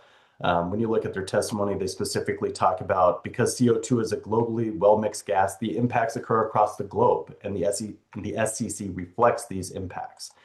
And so I think additionally, kind of one of the other problems with implementing the social cost of carbon as a tool specifically for OGDPs is not only the underlying concerns and discrepancies that many people debate about the appropriate discount rates, the proper estimate of costs, et cetera, but also the fact that this is not really something focused on the local impacts, but global impacts. And what we're really focused on when we look at the cumulative impacts is what's happening in that area and the surrounding area. And that's what our rules that we did last year were designed to address.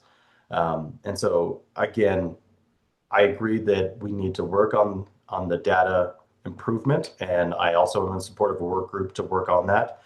But I don't think that social cost of carbon is the solution for that, and I don't think that social cost of carbon is necessarily something that should be mandated as part of OGDPs because of those concerns as well. Thank you, Commissioner Cross. Commissioner Oath? Thank you. And I too can keep my remarks fairly brief because I am in general in agreement with many of the comments that have already been made. Also want to extend my thanks to the petitioners for bringing these issues forward and bringing them forward in a thoughtful manner to have us have this discussion. That said, I would agree with the comments made already that I believe that our current rules do comply with and meet both the letter and the spirit of the legislative direction here. Our rules do require a quantitative evaluation of greenhouse gases from stationary sources as well as reasonably foreseeable truck traffic. And then with respect to cumulative impacts analyses, the rules, again, require that information about climate and about these types of emissions be included again, and not just in a backward-looking way as was suggested, but rather requires both information about greenhouse gas intensity, which would be what was characterized as a backwards-looking thing, but also requires applicants to submit information information about the additional greenhouse gases that are expected to occur as a result of a proposed application. And then on top of that, requires that the director and the commission make an evaluation of whether or not that cumulative impact analysis adequately evaluates and addresses the impacts from the proposed development. And so as I see it, I really think that meets, the spirit of and the letter of what we were directed to do. And as folks noted, these rules are new, and I think it's going to take some time to evaluate whether or not there are additional ways to improve them. I think, the social cost of carbon, as was even noted by petitioners today, it may be one tool or one way to measure or quantify greenhouse gases, but it is not the only way. I think Commissioner Messner's comment that, an applicant could use that as a measurement. I agree that does not seem to be prohibited, and I'm not sure that I'm convinced at this point that we need to open up a rulemaking hearing to mandate it, since we haven't had a chance yet to see if the current rules as structured and in this framework is sufficient or is insufficient for us to get the information that we need in order to address climate impacts from oil and gas development. That said, again, I appreciate the petitioners bringing this forward and continuing to propose and consider ways for us to further refine and improve our rules and processes. These frameworks are an iterative process, and I think it sounds like we are all in agreement that it's important to consider modifications as appropriate, but that it is too early to tell whether or not the regulatory structure that we just recently put into place is insufficient for us to get the information that we need. I am open to a work group, as has been suggested, certainly. I do wonder if, given, kind of the I guess, an early nature or early implementation situation that we are in with these rules being implemented, if it may be challenging to be able to evaluate whether additional changes are needed, because as has been said, a number of measures were taken in these new rules to sort of improve some of the concerns with data and implementation. And, we are just starting to see applications that are utilizing these new rules. So I do worry that or wonder if that may be challenging given the timing, but certainly I'm open to what we may be able to glean from a work group process. Thank you, Commissioner Oath. And thank you to all the commissioners for the worthy deliberative thoughts on this important concept. I think what I'd like to do next is elevate Deputy Director Lauren Mercer-Gelman to the panel. Hello, have you been listening in to the deliberative thoughts from the commissioners? Yes, hello, Mr. Chair. I have been listening and appreciate the discussion.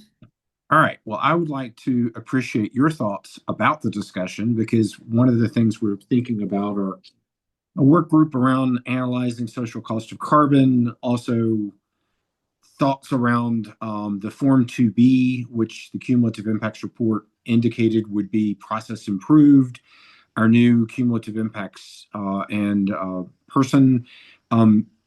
Given that we're kind of thinking about doing something here, I wanted to bring in staff to give us some thoughts about what that doing might look like and how we might be most successful. Thank you, Mr. Chair. Staff really appreciates the opportunity to weigh in on the path forward. We have been listening. We, as you said, are quite interested in taking a look at process improvements for the Form 2B. As you said, that's something that was called out in our most recent cumulative impacts report, and we are now properly staffed up with a specialist ready to take the lead on that work. So I'm hearing that the Commission is interested in forming a work group or groups on two related but distinct issues. The first issue being improvements to ECMC's data collection on the Form 2B to ensure that we are collecting and quantifying the pertinent data on greenhouse gas emissions in a way that's understandable for stakeholders. And second, The second issue being a deeper dive into the potential use of social cost of carbon in conducting cumulative impact analysis for OGDPs. Staff's preference would be for these to be two separate work groups, as the 2B data issue is pretty technical and administrative, while I see the larger conversation about social cost of carbon as more of a policy-driven discussion. Um, so we would ask that they be two separate groups. Frankly, I think will be easier to make progress on the two subjects if they're bifurcated, to use Commissioner Messner's word of the day. So we'd ask for two groups, with the Form 2B data group to be convened by a commissioner. We would appreciate commissioner involvement in both of these groups, and with staff leadership on the substantive discussions there, of course, with relevant stakeholders as determined and convened by the commission or the commissioner in charge. The social cost of carbon group, I see that as having still a staff representative on the group, but a less of a staff role because it is such a policy-driven discussion. So having that group convened and led by a commissioner with a staff representative as one member of the group would be staff's at least initial proposal on what you're talking about here. Thank you so much, and I really appreciate staff's attention to the dialogue and discussion and their thoughts. I'm comfortable with that approach, obviously, and would, I think at this point, make a motion that we deny the petition for rulemaking based upon the deliberative thoughts of the commissioners, and that let's start there. So that's one motion. Do we have a second? Second. All right. Do we have any further discussion on that motion? Seeing none, all those in favor of the motion signify by saying aye. Aye. Aye. Any opposed? That motion carries. All right. I would propose that I would move for the formation of the two work groups as articulated by Deputy Director Lauren Mercer-Gelman. One diving deeper into social cost of carbon and coming back to the commission with additional information on that. And the other following up on the cumulative impacts report, which identified that we would continue to process and improve around Form 2B and the data that's collected therein. I would be comfortable being a commissioner lead on the social cost of carbon work group, but if someone else has a real antsy wonder to do that, then okay. Does any commissioner desire to step up with a hand raise on the Form 2B work group? Commissioner Cross, you good with that? I'd be happy to. Any other commissioners have concerns? Commissioner Messner? Yeah, thanks for that. So I appreciate the focus on the social cost of carbon piece as one of the work groups, but what I've heard, at least in this petition, that it's more than that, right? So it's actually implementation of how we're evaluating and addressing and developing a record or findings associated with how an applicant has met their burden for evaluating and addressing cumulative impacts. And so I wonder if we could expand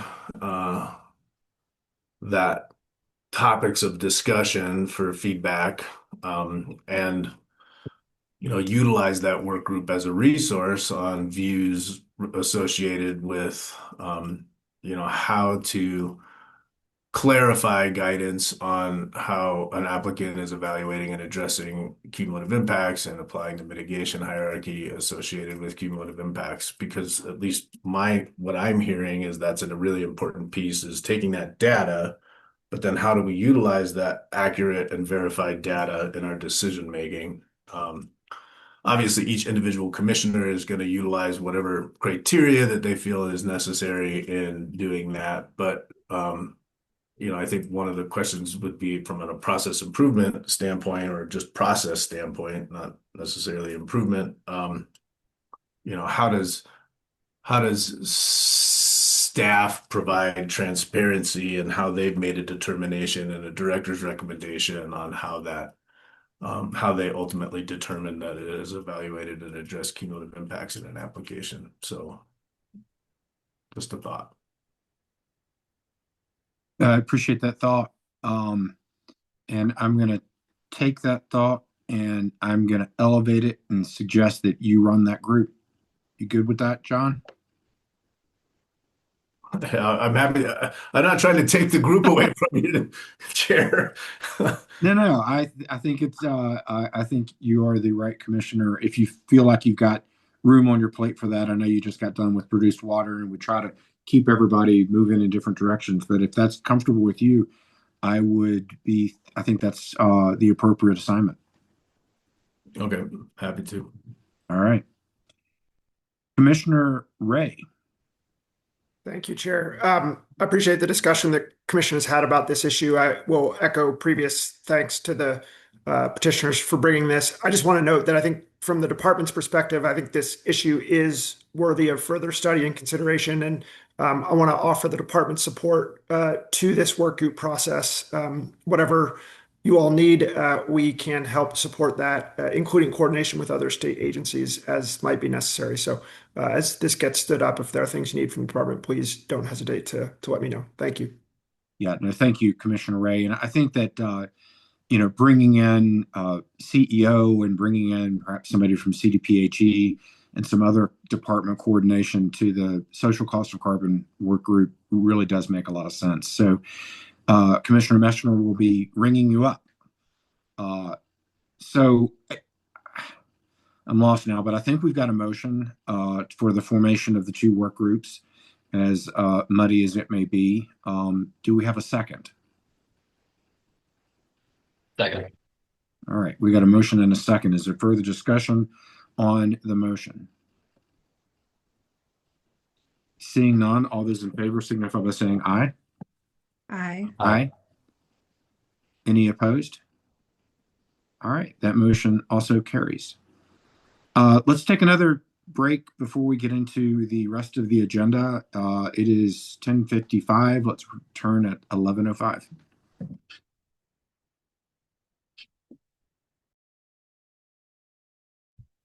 All right, welcome back. This is the Colorado Energy and Carbon Management Commission, and it is September 17th, and we are going to continue with our agenda today. Give me just a sec. I had to move things around because of my internet. All right, next up is docket 240800186, an oil and gas development plan. This was continued from a previous docket. This involves petroleum resource management operation, the Welba Peak 2 OGDP.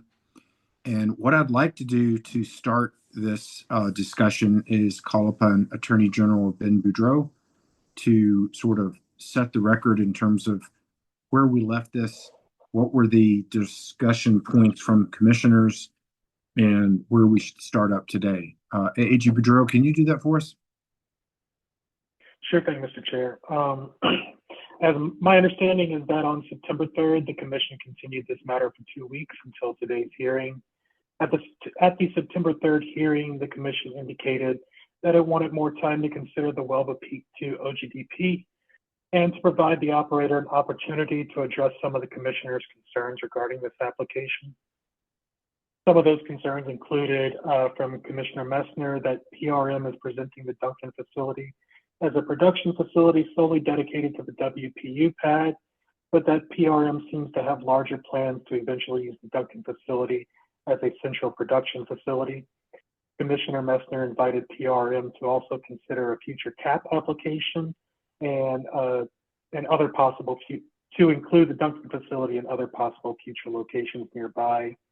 Also, Commissioner Ackerman said that the operator, or addressed the fact that the operator constructed the Duncan facility as an unpermitted location, and asked that, or invited the operator to provide assurances that such an episode will not be repeated in the future, and invited PRM to do that at today's hearing. I believe PRM is scheduled for a 20-minute presentation, which is obviously their prerogative on how to use that, but that's my understanding of where we are with the Wellwood Peak to OGDP. Thank you, AG Bedreau, for setting the stage for us. Mr. McGee, good morning. You are recognized. I would remind your witnesses that they were sworn in at the previous hearing. If you have any new witnesses, let me know that and we'll get them sworn in today. Otherwise, you're recognized for a presentation. Thank you, Chair. And there will be no new witnesses. And we will go ahead and take advantage of that time and provide an additional presentation. Allie, can you start the screen share?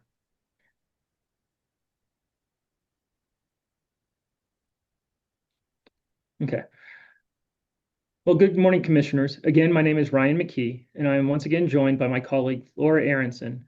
And together we represent Petroleum Resource Management Corp., or PRM, in the Welba Peak 2 OGDP.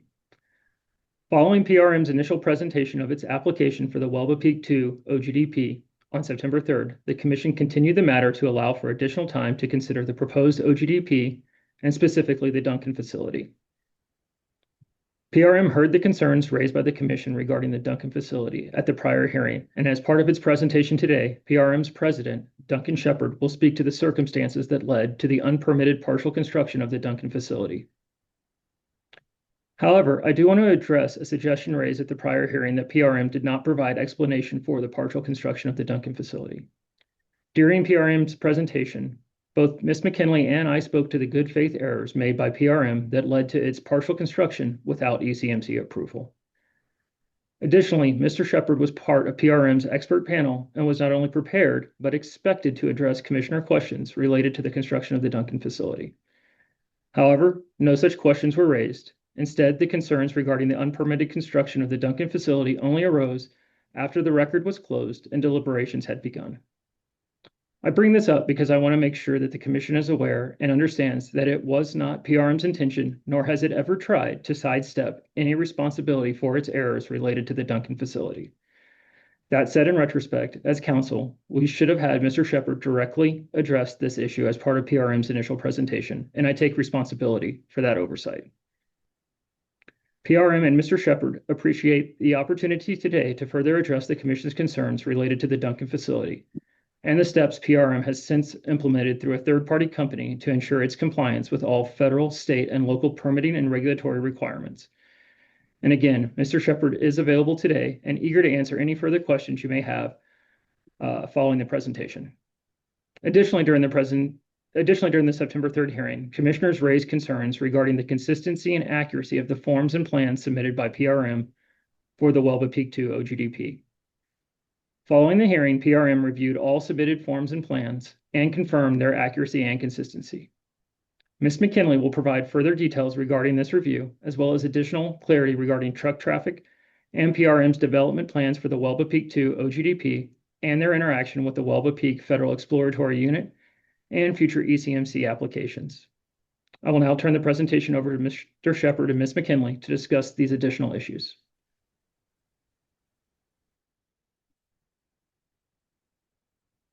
Thank you, Ryan, and thank you, commissioners, for the opportunity to address this. This is personal to me, and we understood in the last meeting that you had serious concerns about trust in PRM going forward. I'll discuss the background and timing of the Duncan facility, not to make excuses, but rather to address your concerns from the prior meeting. When PRM started the permitting process for the Duncan facility, we had different regulatory advisors who advised us that the facility, as initially contemplated, did require the county and CDPHE permits that we got, but that the facility didn't require an OGDP since it was initially designed as a gas-only facility. That said, we operate knowing that PRM alone bears a responsibility to fully comply with all regulations, state, federal, and local. We later changed the Duncan facility design to also handle oil and water. This greatly minimized impacts and reduced potential safety risks from oil and produced water trucking, but we then failed to fulfill the ECMC permitting required for an oil and gas facility after that change. When our current regulatory group advised us of the violation, we notified the ECMC, we shut everything down, and we followed staff's guidance to stabilize the disturbance. Over the last 2 years, we've worked with staff to develop a robust OGDP, resolve the NOAV through the AOC, and paid the fine. This was never an end around to the ECMC regulations. Since our discovery and reporting of the violation nearly 2 years ago, PRM has necessarily kept production at its one existing well shut in, losing all the revenue and benefit from this project. PRM made the mistake in good faith. We reported it and we paid the fine. PRM takes compliance seriously, and we're going to operate in full compliance of ECMC regulations. And to help ensure that compliance, PRM has taken a proactive approach of having its third-party advisors, Fielding Hill, on site during construction, drilling, and completions operations. Additionally, in conjunction with Fielding Hill, PRM's developed a custom regulatory software program to monitor compliance with all ECMC regulations from construction all the way through the production phases.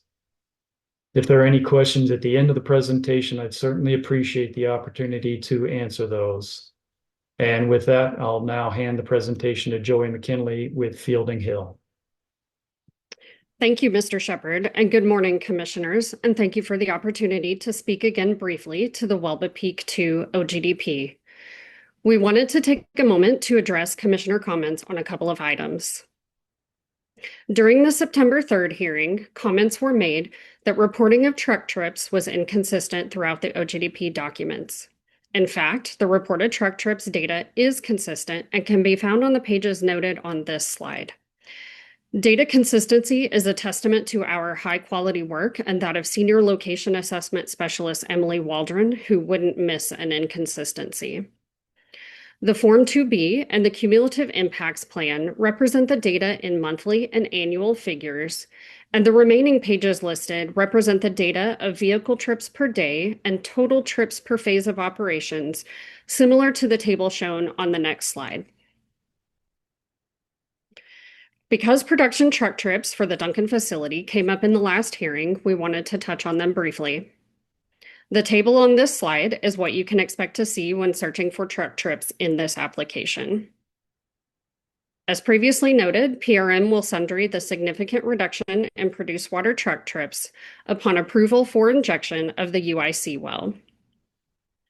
With only one well drilled in the Welba Peak unit, which has only 6 months of production since being shut in for 5 years, it is necessary to build up average daily production from additional approved unit wells to feed an oil pipeline.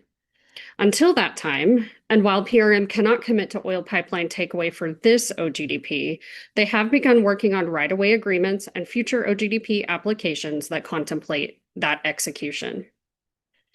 Assuming approval of that potential future work, PRM would sundry reduction in the oil trips for this OGDP.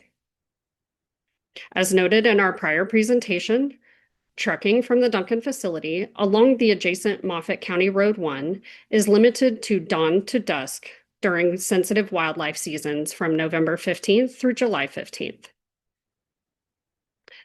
Next, we want to review the evolution of the Welba project with you. As you know, there are several phases to developing an oil and gas project. In the case of the Welba Peak Federal Exploratory Unit, it started with some geologists who had a hunch, so wildcat exploration. PRM drilled the Sheehan well, which turned out to be a dry hole, but provided valuable geologic data. Next, work in the Welba Peak unit moved into its current phase, which is discovery and evaluation. PRM discovered resources through its vertical well and 1 mile and 2 mile horizontal sidetrack tests, but they still need to discover or confirm resource presence throughout the rest of the unit. In doing so, they will meet their unit drilling obligation and hold acreage within the 25,000 mineral acre unit. Because of PRM's short annual operations window, fully delineating production in the unit during this discovery and evaluation phase may take approximately 10 years. Submitting a CAP application at this stage today is premature. Again, PRM has one existing well with only 6 months of production, which has been shut in for 5 years, pending the ability to capture gas for sales. PRM is actively working a few OGDP applications to ensure ability to deliver on its federal unit drilling obligations. From there, PRM is contemplating submitting a CAP. In the meantime, PRM will work with any of you commissioners who would like to tour the asset area, see for yourselves the topographic and resource constraints that go into the surface siting planning, and provide your thoughts on best ways to avoid, minimize, and mitigate potential adverse impacts from the development of this federal unit. As a reminder about the Welba Peak Federal Exploratory Unit, the unit is comprised of approximately 25,000 mineral acres, of which PRM is proposing in this OGDP to delineate a little more than 6,700 mineral acres, with what is proposed to be a total of long-term disturbance of 7.22 surface acres.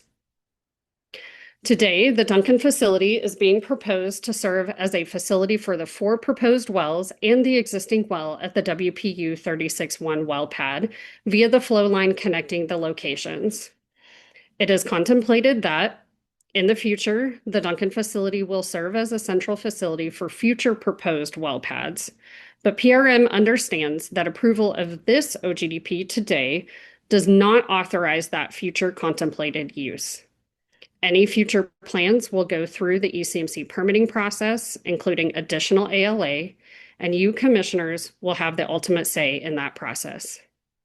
Again, today we're seeking approval to drill the 4 proposed wells at the WPU 36-1 well pad and use the Duncan facility for the production from those wells and the existing well from the 36-1. Now I will return the presentation to Mr. McKee for conclusion.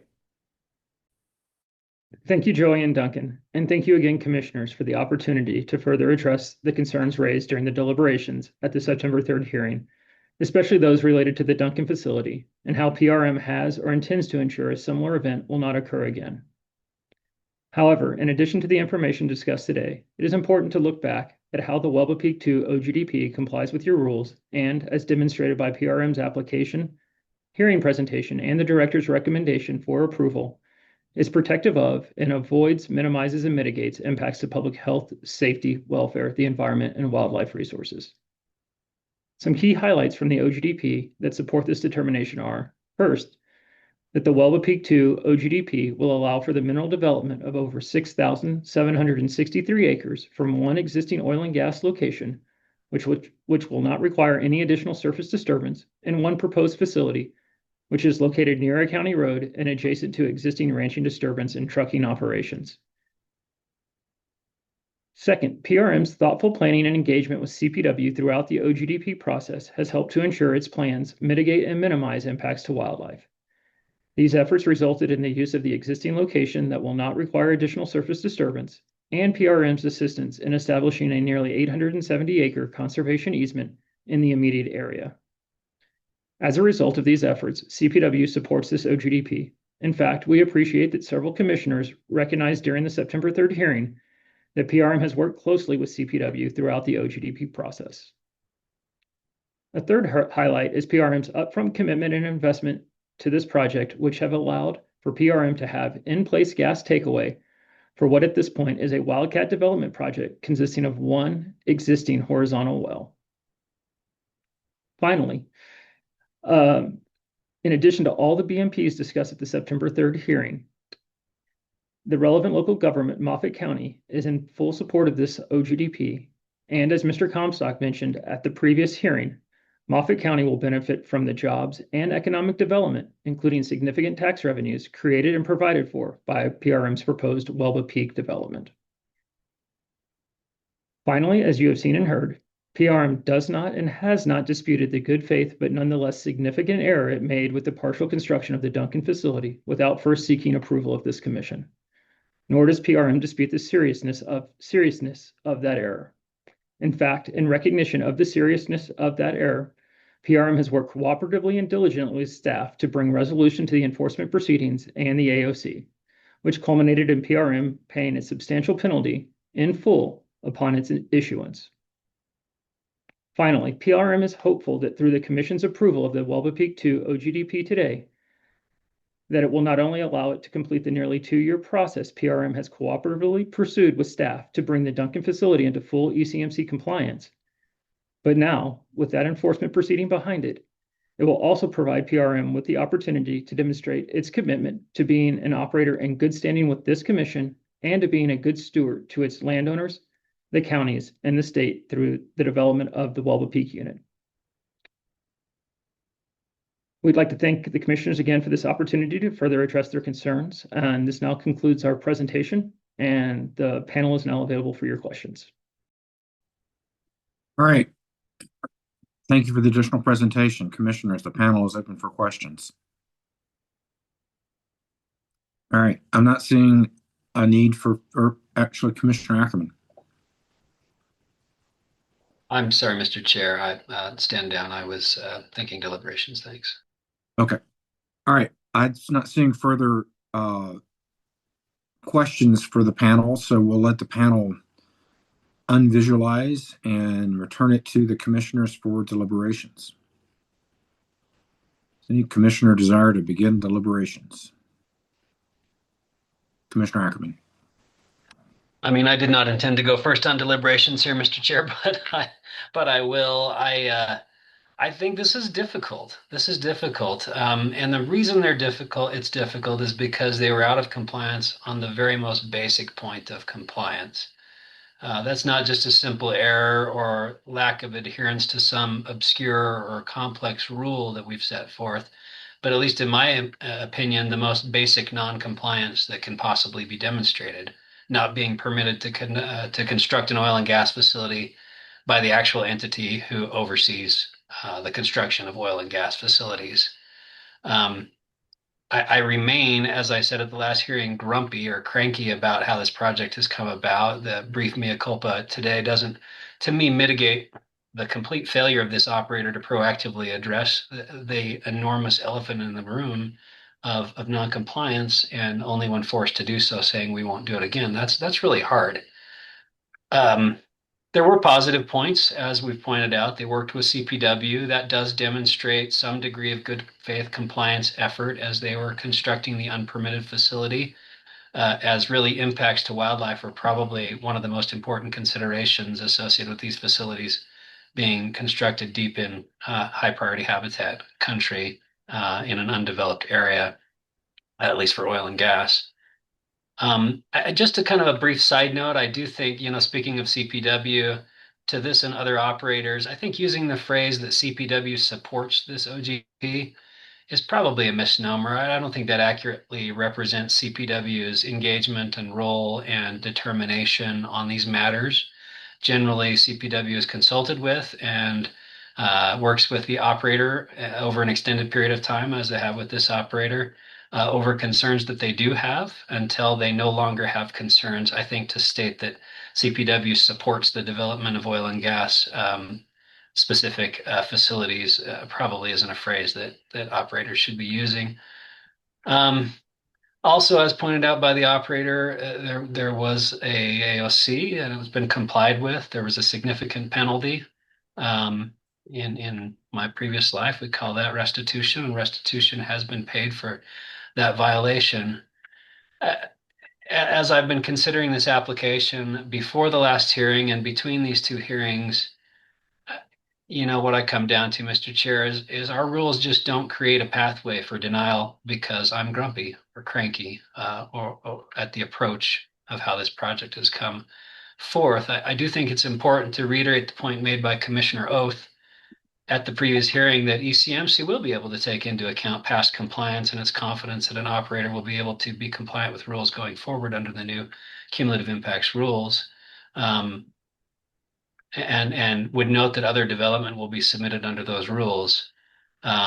So my thinking at this point, Mr. Chair, is I have difficulty with this development. I also find it accurate that at this point, I think it's in compliance with the rules that were set forth at the time of the application. Appreciate those deliberative thoughts, Commissioner Ackerman. They're spot on in my thinking as well. My deliberative thoughts are along the lines of yours.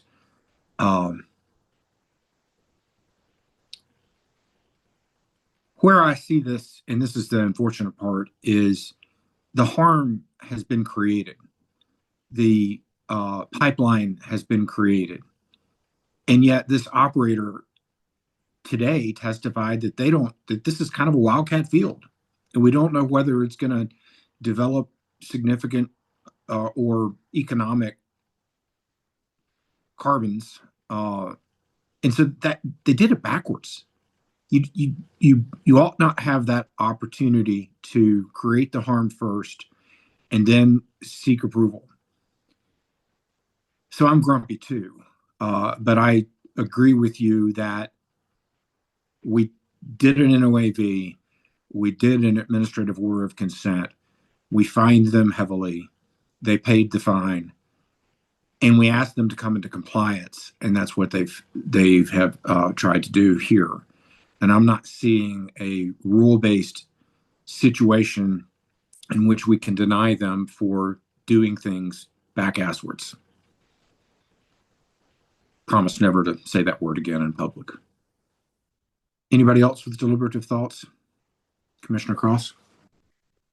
Thank you, Chair. And I'd say I'm begrudgingly in the same boat. I completely agree with Commissioner Ackerman. I think this puts us in an unfortunate situation. And part of me just wonders how do you build a facility without a permit? Like I don't know how you even get to that stage, and it does concern me. But at the same time, as you mentioned, as Commissioner Ackerman mentioned, they've also done what we've required of them. They've done the consultations afterwards with CPW as well to make sure that where this is the appropriate place for it. And I'm also stuck with a little bit of concern over what would the alternative be. Would we require them to dig it up and reclaim and file again? And I don't think that's going to be helpful for anyone as well. So I agree. I think this, under the applicable rules at the time, as Commissioner Ackerman stated, this does meet our rules. I think it is approvable, but it is frustrating. And I sort of, we're still a little concerned about how do you trust them going forward? And I think, at least personally, I think it's a short leash, and I think it will be scrutinized future applications moving forward, should they have some, as they do plan to develop other areas as well as part of this federal unit. We did talk about the cap last week or 2 weeks ago as well. And I'm a big proponent of caps, especially if it does include preliminary siting. I still understand the difficulty with caps as well, given the federal unit requirements. It becomes difficult to understand where the best places are, what's going to be working, what's not going to be working. And sometimes that's very fluid when you're looking at federal units in terms of this area doesn't seem to be producing, let's go over to this area instead. That obviously makes it a little bit more difficult to try and do a cap application. And I appreciate that, though I still like the idea of some better comprehensive planning and some displays of that for future applications as well. But I think the bottom line is, despite being grumpy, I do think that this does meet our rules and they did what was required under the NOAV and the AOC. And so I'll be voting in approval. Commissioner Messner, then Commissioner Oath. Appreciate the other commissioners' deliberative thoughts. I've got I've got a few things that I want to bring up here that haven't already been said. Ultimately here, the applicant has the burden of proof, as with every OGDP that we review. And so, as commissioners are asking questions to an applicant regarding information that they submitted or presentations that they've given or the application in general, it's to better understand and aid that applicant in developing the burden or meeting the burden of proof associated with an application. We just went through a whole process with the petition for rulemaking, and one of the big concerns there was data accuracy and transparency, and trying to better understand, what is included in the 2B, how it got there, whether or not it's accurate or not, asking clarifying questions, better understanding the holistic nature of an application and what may be the big picture of what may be contemplated in the area. This is all part of, evaluating an application and making sure that the information that's being provided is accurate. It's not an attempt to one up an applicant or make them look bad. But when I ask questions about truck traffic and what I see as potential discrepancies in different application submittal materials, I'm asking a question as to whether or not it's accurate because the numbers seem different. And, the response that I got at the last hearing was, oh, well, this is the number that you should be using. And that created some clarification there. Today, it created a different clarification because now that all these numbers are accurate. And so these are the things that I'm trying to understand when I ask a question about an application or information that's provided on the Form 2B or in a cumulative impacts analysis or other associated submittal requirements of a OGDP application. I think land use in general doesn't like hopscotch development, doesn't like piecemeal development, but wants to best understand the holistic nature of what may be proposed here in the future. That doesn't mean that an applicant can't ask for a specific thing, but the challenge with an applicant asking for a specific thing while knowing that there may be future development associated with that is that that specific thing may be locked in as what it is and not have the opportunity for a further expansion or further consideration or a bigger picture look at what could be potentially available or what could be potentially be developed in that particular area. I think that whether it's a housing development, whether it's an asphalt batch plant, whether it's oil and gas development, land use professionals at the local government level, including, I'm sure, Moffat County, discourage that piecemeal type development, but rather ask what the holistic approach may be here so they can fully evaluate the potential impacts, whether those impacts are beneficial or negative. And so that's really what the question around providing that information associated with a big picture idea of what this centralized production facility could be utilized for and what different mechanism or what different infrastructure may be contemplated for this particular area was being asked by me. And really it was to give the applicant an opportunity to help provide that bigger picture and aid itself in future OGDP applications. And so I understand now that the applicant is just asking for a production facility associated with this one pad. And so, as my other commissioners have indicated, I don't see any issues associated with the rules for this centralized production facility for the one pad. And so, I will be in support of this application as it's being presented by the applicant as a production facility for one pad and additional wells on the pad. So those are my thoughts. Thank you. Commissioner Evans? Thank you, and appreciate my fellow commissioners' comments thus far. I agree. As I noted last time, and as was reiterated by Commissioner Ackerman today, this application does have to be reviewed under the rules that existed at the time, but In the future, our rules will allow us to consider previous compliance and evaluating whether or not we have confidence that an applicant can and will comply with our rules. Um, it was not of a surprise to the applicant that the commission would have some concerns about this situation.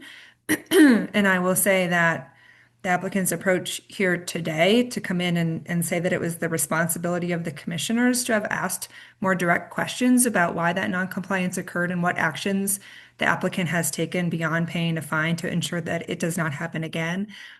I will say that does not sit well with me. The applicant has the responsibility to comply and also the burden of proof in carrying the application. So I did want to make that comment, but that being said, I agree with other comments and will be voting in favor of the application as it stands today.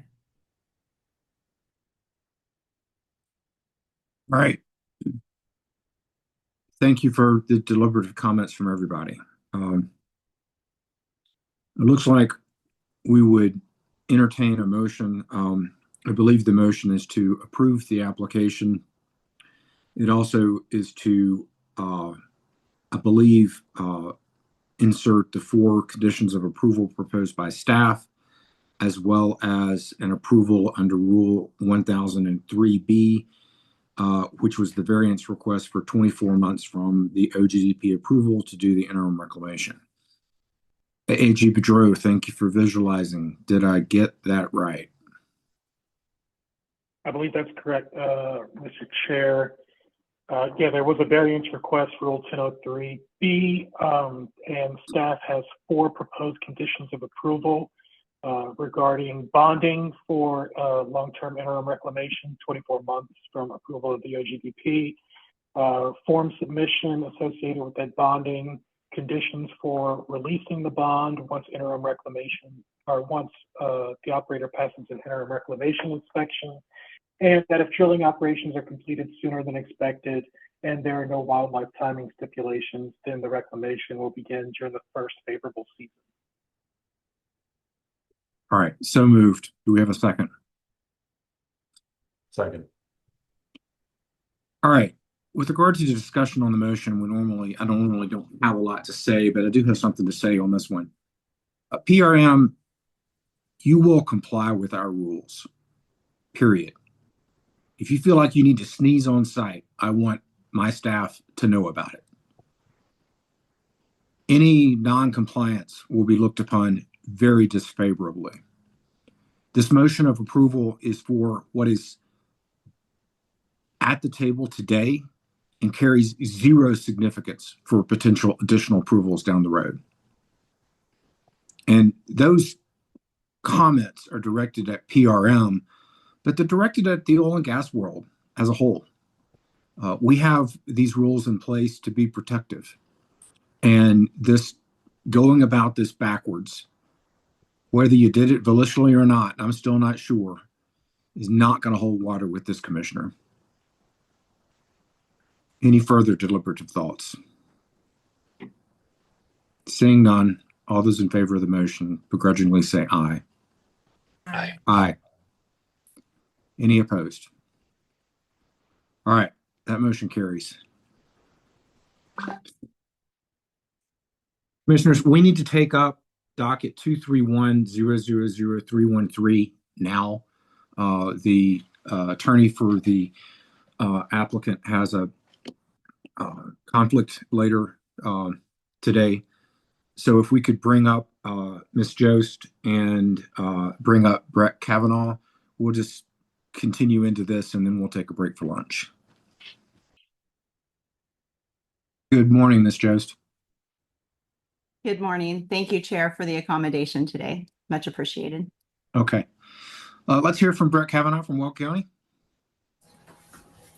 I apologize, Chair. Which one are we at right now? The Cypress OGDP. Cypress. Yep. Okay. I wasn't sure which order we were going in, so I appreciate it. Thank you. Well, you guys have had a long day, so I'll make my statements quick, and I do appreciate your time as always.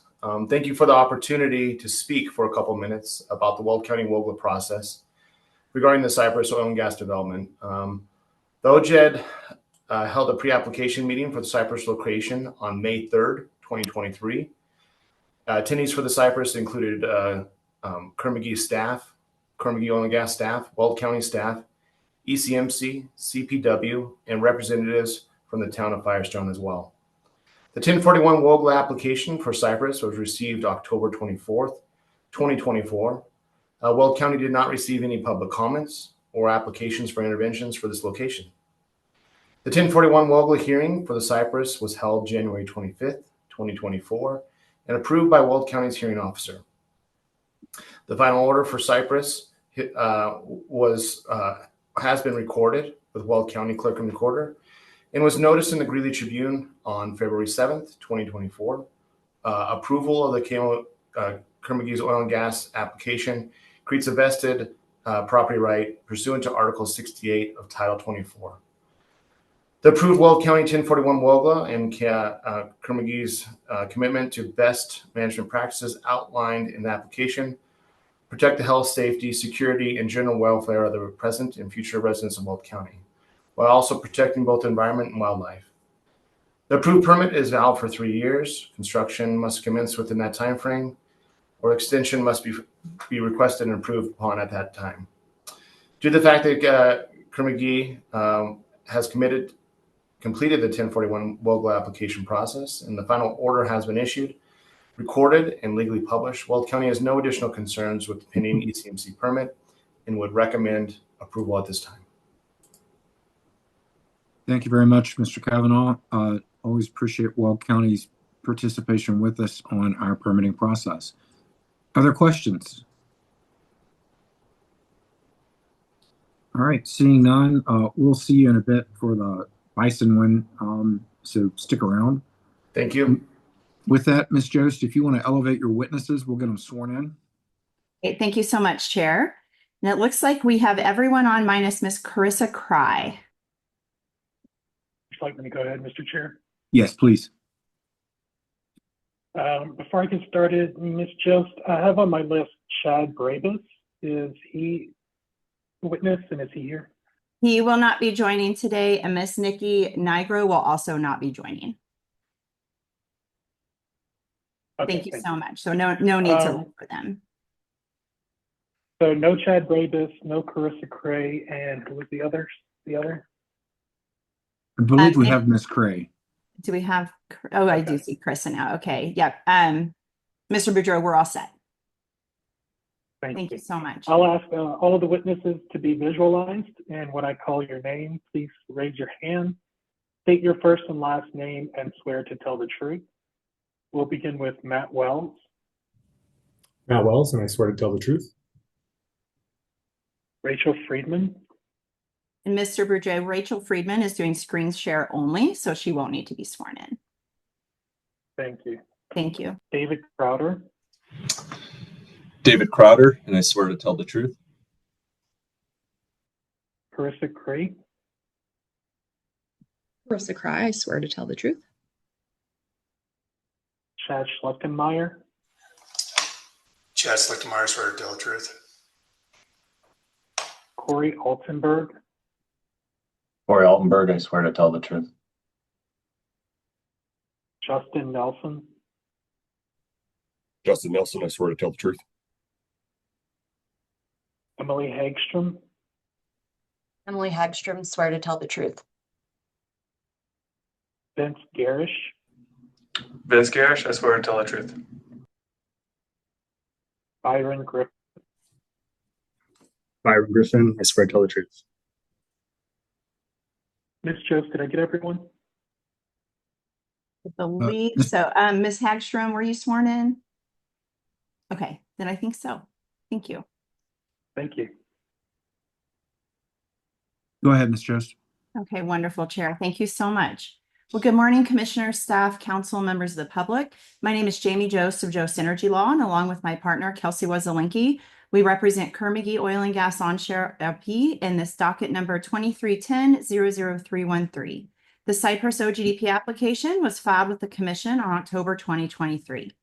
We look forward to presenting the Cypress OGDP to you today and are confident that you will find that the Cypress OGDP application is approvable as it's in compliance with all ECMC regulations, that the OGDP meets and exceeds the intent of the Colorado Oil and Gas Conservation Act, and that it provides substantial protective measures to ensure minimal impacts to the public health, safety, welfare, and environment, and wildlife resources in their surrounding areas. Next slide, please. Kerr-McGee has been planning for the development of the Cypress land since the second quarter of 2018. Through these long-term comprehensive planning efforts, Kerr-McGee has identified, the Cypress oil and gas location as a surface location that avoids all sensitive receptors, has applied approximately 250 best management practices that minimize and mitigate impacts, and planned a mineral development area for the most efficient method of developing the mineral interests in this area of the DJ Basin that prevents waste and protects correlative rights as required by the Act.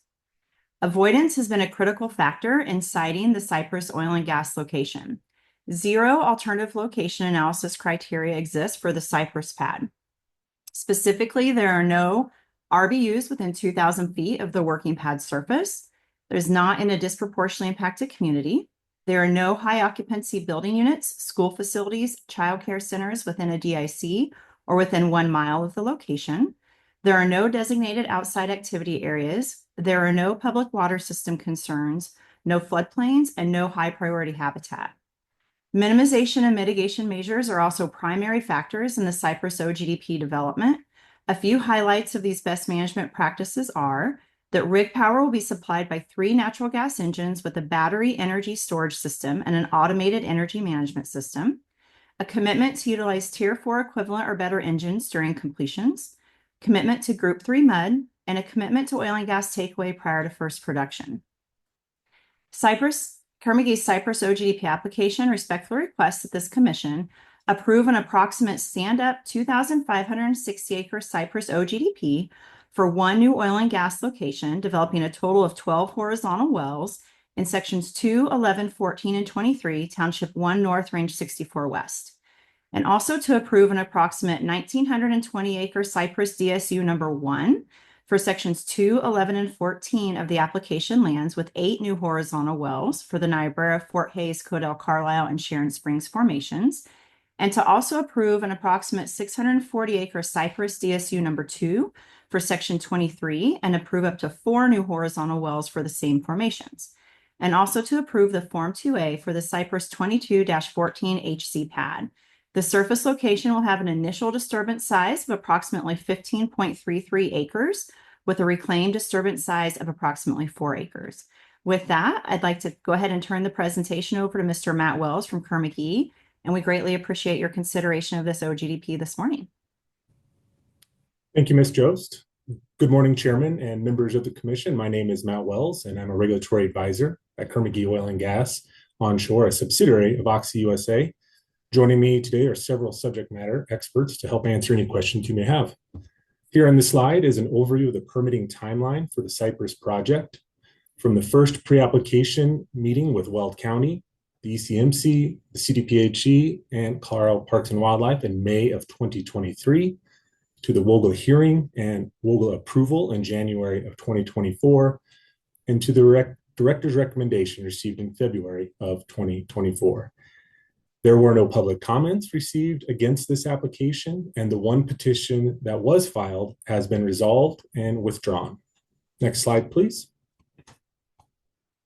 Our estimated phase of operation timeline for the Cypress project are as followed.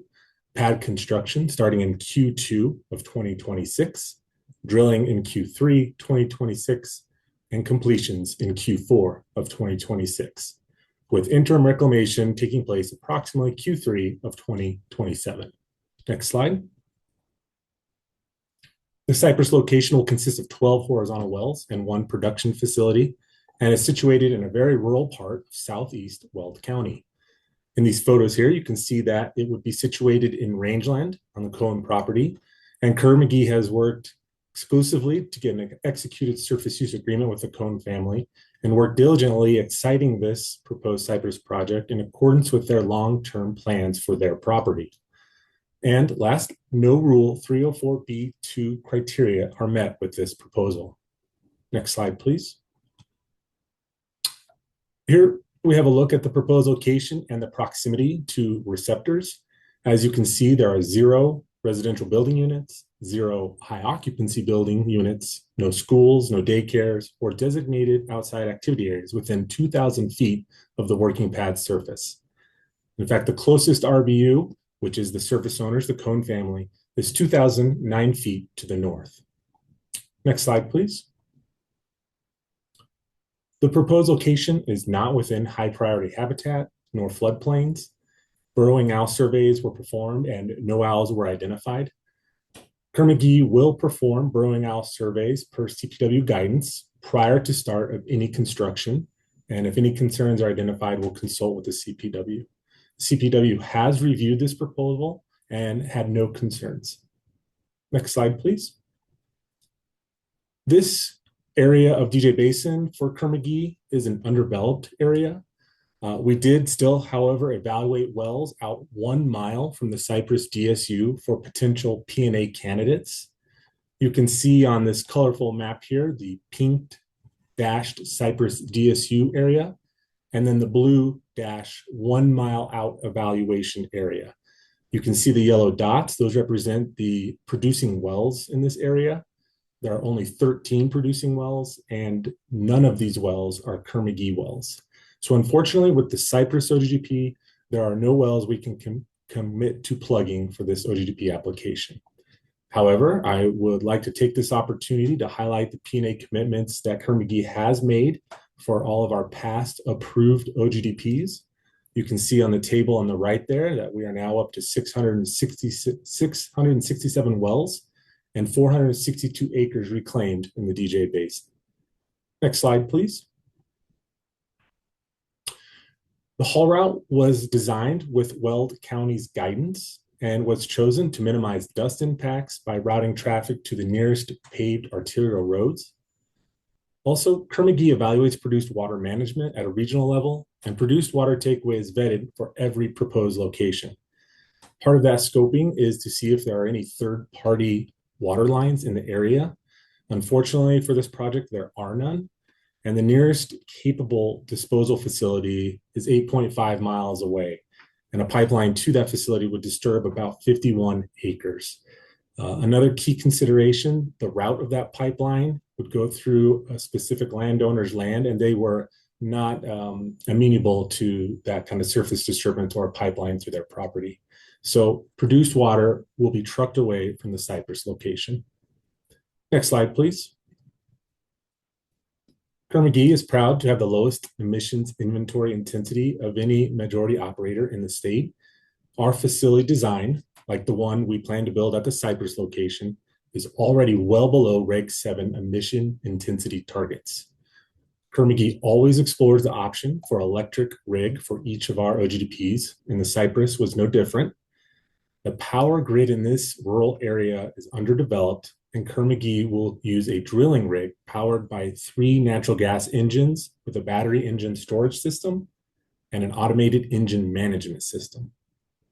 And lastly, and I don't think it gets talked about enough, but Kerr-McGee has made it a standard practice to use Group 3 drilling mud in a closed loop system across the board in an effort to reduce odors and emission during the drilling phase. Next slide, please. Kerr-McGee had the opportunity to consult with the CDPHE on the proposed Cypress location, first at the pre-application meeting on May 3rd, 2023, and then again at the official consultation, December of 2023. Kerr-McGee commits to 29 of those CDPHE best management practices. A few of them are listed out here on this slide. I would like to point out that all recommended mitigations for ozone action days were agreed to. Next slide, please. Kerr-McGee's OGDP applications in general have over 200 best management practices listed out. The Cypress OGDP application was no different. And on this slide, we like to highlight just a few of them. This includes inspections, temporary emission control devices, drilling rig with sound reduction features, and a quiet completion fleet. Kerr-McGee has also committed to the Cypress OGDP 1,340 linear feet of 32-foot high sound wall that will wrap around much of the working pad surface. And lastly, I don't think it gets discussed much at the ECM hearings, but I think it is very important to note is the work that goes on into the proper grading and stormwater drainage design. The Cypress grading and drainage plans have been preliminary approved by Weld County and will be finalized before construction starts. Next slide, please. The air monitoring plan for this OGDP will be submitted to the CDPHE prior to construction start, and all air monitoring summaries for this location will be sent to the CDPHE monthly. Next slide, please. Stakeholder engagement in this area occurred early and often. Over 20 phone calls, emails, and/or in-person conversations with the people who lived in this area took place. All the printed required notices were mailed out. And as always, the Oxy stakeholder website is updated frequently and available to all. Next slide. Here you can see our timeline of stakeholder engagement. As you can see that we've had ongoing communications for over 2 years now regarding the Cypress OGDP proposal. Next slide, please. Before I turn it back over to Ms. Jost, I'd like to summarize a couple of points. The petition regarding mineral concerns has been withdrawn. No public comments against this application were received. Weld County has approved this application at the local level. Kerr-McGee has cited this oil and gas location over 2,000 feet from all critical receptors. You couple that with innovative facility design and the numerous BMPs we commit to, we are confident that the Cypress OGDP provides protection of public health, safety, welfare, and the environment. Thank you, commissioners, for your time today. I'll now hand it over to Ms. Jost to conclude. Thank you so much, Mr. Wells. And commissioners, thank you for your time and consideration of Kerr-McGee's presentation and testimony in support of the Cypress OGDP. The director's recommendation for approval of the OGDP should also be considered by the commission in its decision today. The approval of the Cypress OGDP will ensure development by the lowest emissions intensity majority operator in Colorado, and the Cypress OGDP avoids, minimizes, and mitigates potential adverse impacts by siting outside of all sensitive receptors, including being over 1 mile from a disproportionately impacted community boundary and including approximately 250 VMPs. The Cypress OGDP is protective of public health, safety, welfare, environment, and wildlife resources, and is most protective against adverse environmental impacts on any air, water, soil, or biological resource resulting from oil and gas operations in accordance with the Colorado Oil and Gas Conservation Act. To conclude, Kerr-McGee respectfully requests this commission approve the approximate 2,560 acre Cypress OGDP for 1 new oil and gas location, developing a total of 12 horizontal wells, approving both drilling and spacing unit applications attached to the Cypress OGDP application, and approve the Form 2A for the Cypress 22-14 HC pad. Thank you again for your consideration today, and we're happy to pull down the screen share and bring up our panelists for any questions that you may have. All right. Thank you for the presentation. Commissioners, the panel is open for questions. Commissioner Messner? Thanks for the presentation. Just a curiosity question. Group 3 drilling mud, do you find that to cause a situation where it takes longer to drill utilizing Group 3 drilling mud versus Group 2, for example? Sure. I would love our drilling manager, David Crowder, to join and answer that question for you, Commissioner. Thank you, Commissioner Messner. No, it does not take longer to drill the wells with the Group 3 base soil or drilling fluid. Thanks. That's the only question I had. Thanks. Yep. Further questions for the panel?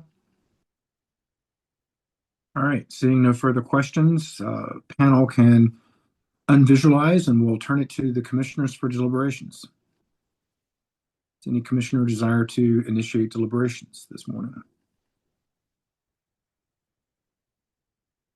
Commissioner Messner? Thank you, Mr. Chair. I'll move approval of the application as presented. We have a motion. Do we have a second? Second. Motion and a second for approval. Do we have further discussion on that motion? Seeing none, all those in favor signify by saying aye. Aye. Aye. Any opposed? That motion carries. Thank you, Ms. Jost, to you and the panel and to our staff for providing us an approvable OGDP.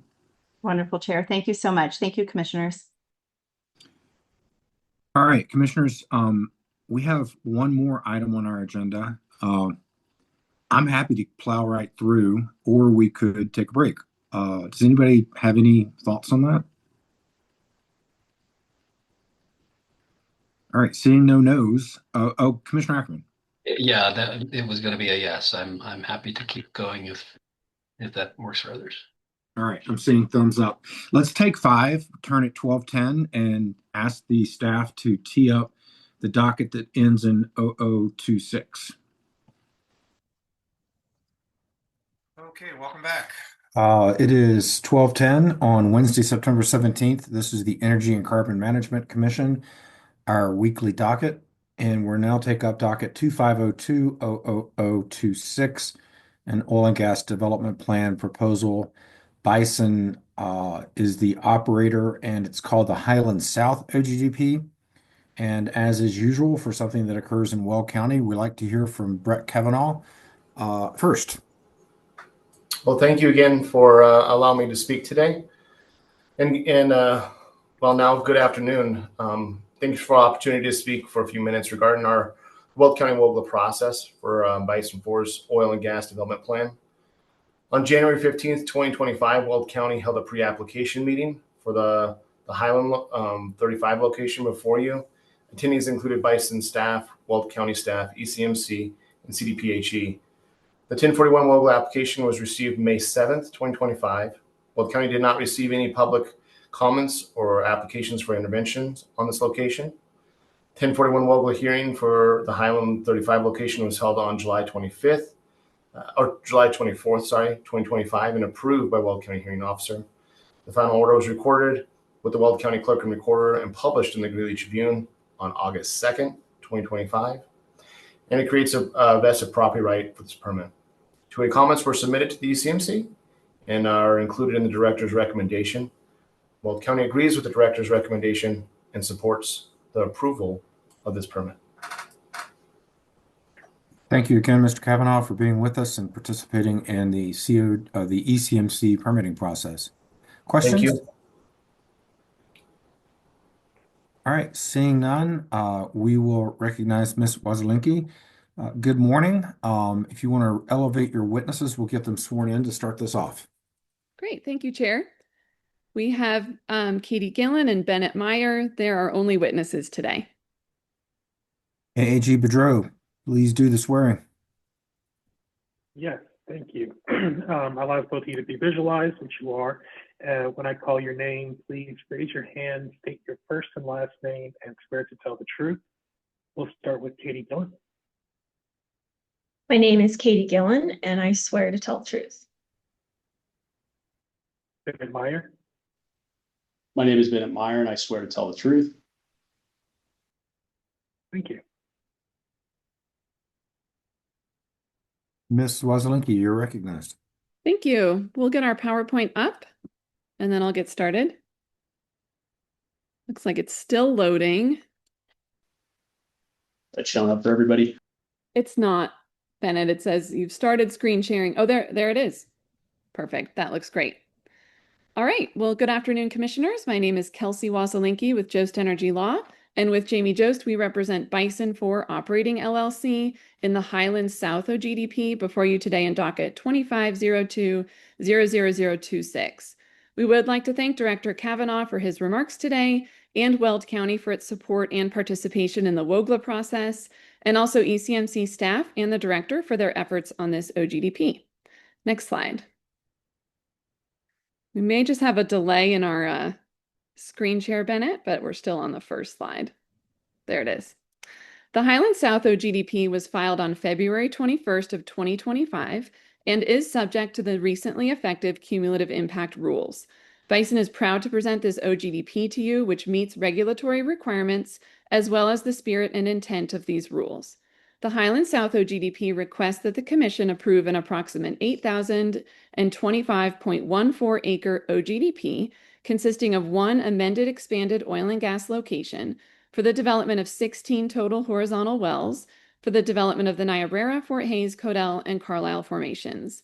The OGDP also requests 2 new spacing units, an approximate 3,840 acre DSU number 1 covering the 6 northern sections for 7 horizontal wells, and an approximate 4,185.14 acre DSU number 2 covering the 6.5 sections to the south for 9 horizontal wells.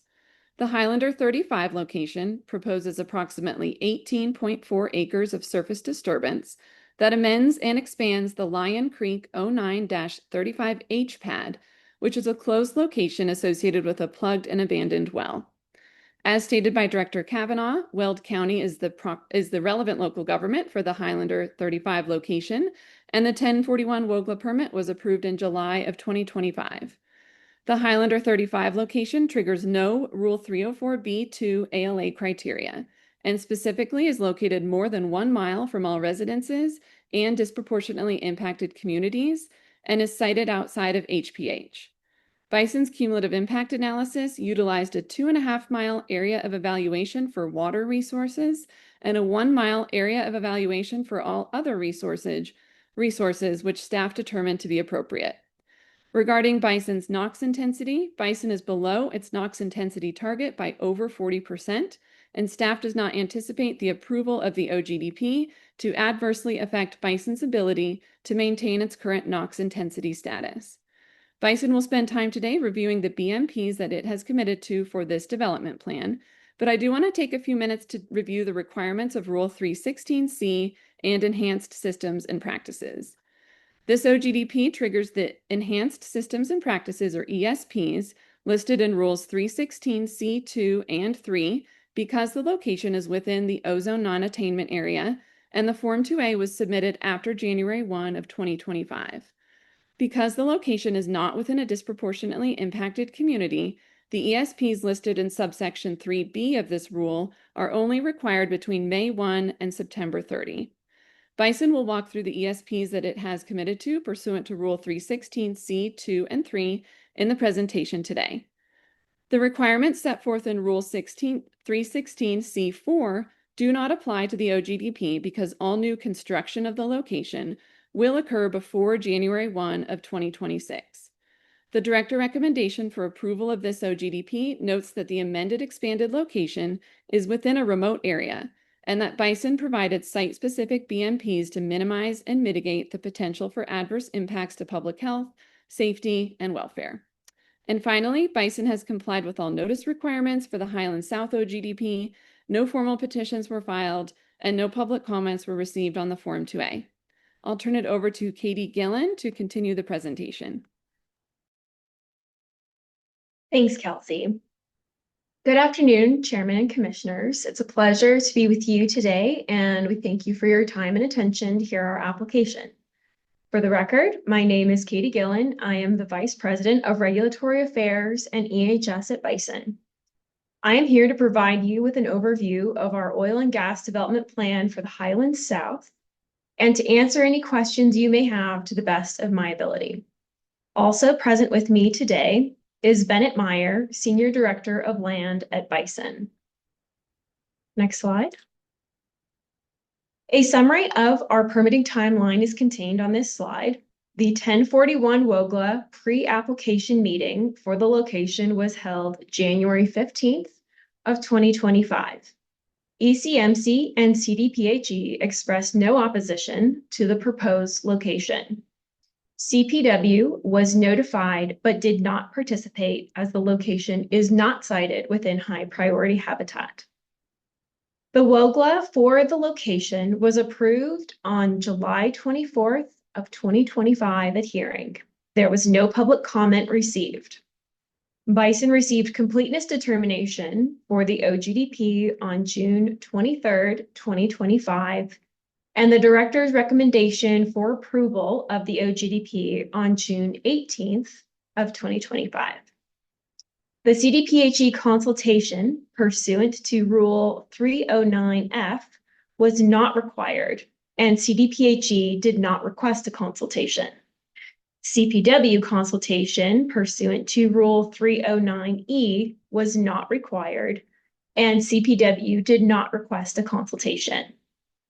Both federal and fee minerals will be developed from this location, and the federal APDs were approved on March 30th of 2025. Additionally, there was no public comment received on the OGDP application. Next slide.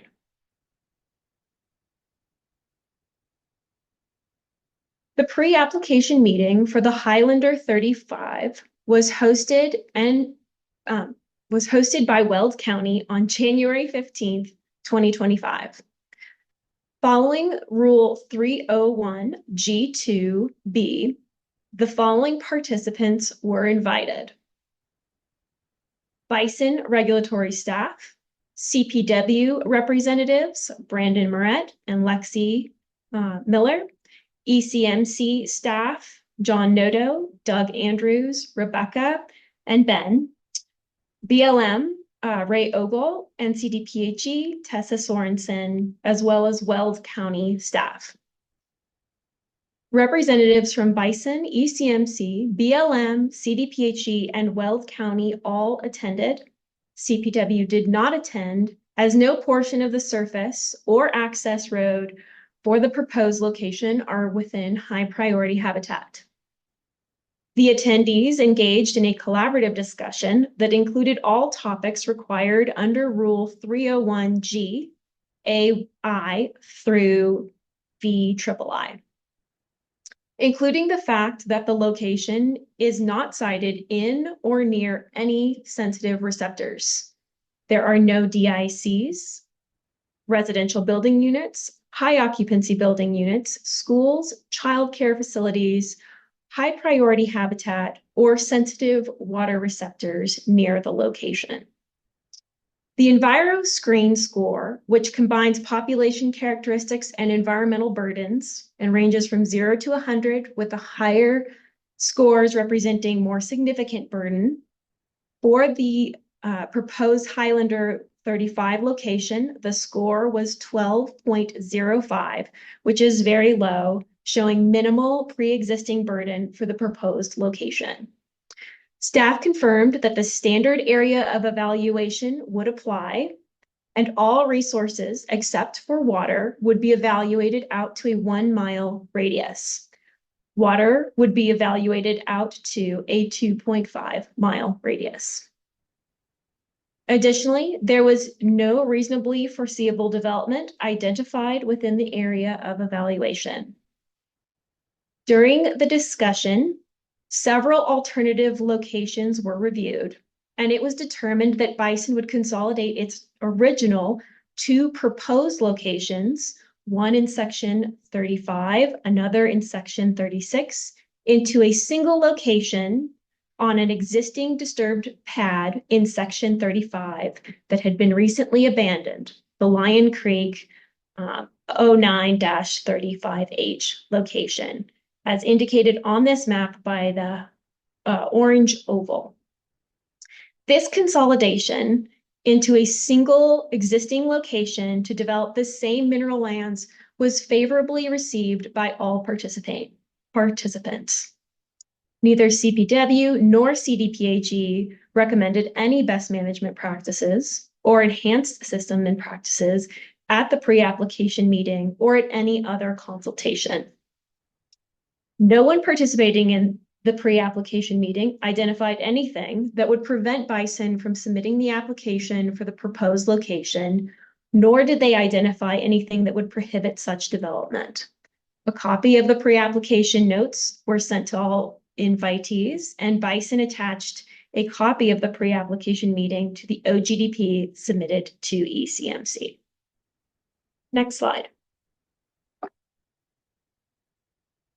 The mineral lands that will be developed for the Highlander 35 will include all of sections 23 through 26 and 35 through 36 of Township 11 North, 64 West, and then all of sections 1 through 2, and 11 through 13 of Township 10 North, Range 64 West, as well as the west half of Section 6, 7, and 18 of Township 10 North, Range 63 West. Bison plans to drill a total of 16 horizontal wells, 7 3-mile lateral wells drilled south to north, 4 2-mile lateral wells drilled north to south, as well as 5 3-mile lateral wells drilled north to south. Next slide. We have included a map depicting cultural features to highlight the remote nature of the location and how bison sited the location to best avoid impacts. No alternative location criteria were met under Rule 304B2B for this location. As previously discussed, alternative locations were evaluated in the pre-application, and the proposed location was considered favorable by all parties and none opposed, as the proposed oil and gas location is well over a mile away from any sensitive receptors. Additionally, this new development was sited on an existing location, and no new surface disturbance from what was previously permitted will be required, as the was permitted on an existing location. There are no 303D impaired or limited use streams or water bodies within 2.5 miles of the working pad surface area. Next slide.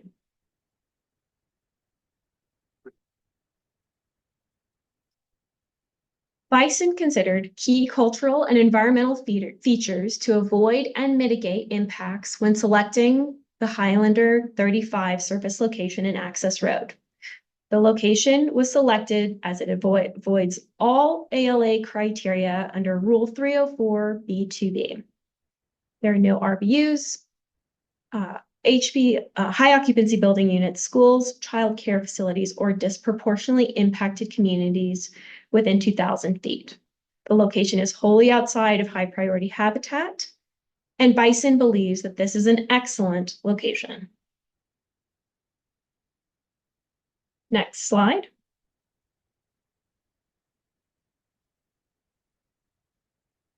The proposed plan for the Highland South OGDP is to redisturb the existing location for a total area of 18.4 acres, minimizing cumulative impacts of new surface disturbance associated with the development of these 16 additional wells. The disturbed area during the construction phase will be 18.4 acres. Once interim reclaimed, the location will be 10.6 acres. Access will be off of Weld County Road 124, and Bison has an executed surface use agreement with the surface owner. There are 16 total new horizontal wells. Gas pipeline takeaway will be installed at first production. Oil and produced water will be trucked for the first occupation, where Bison will drill 2 wells.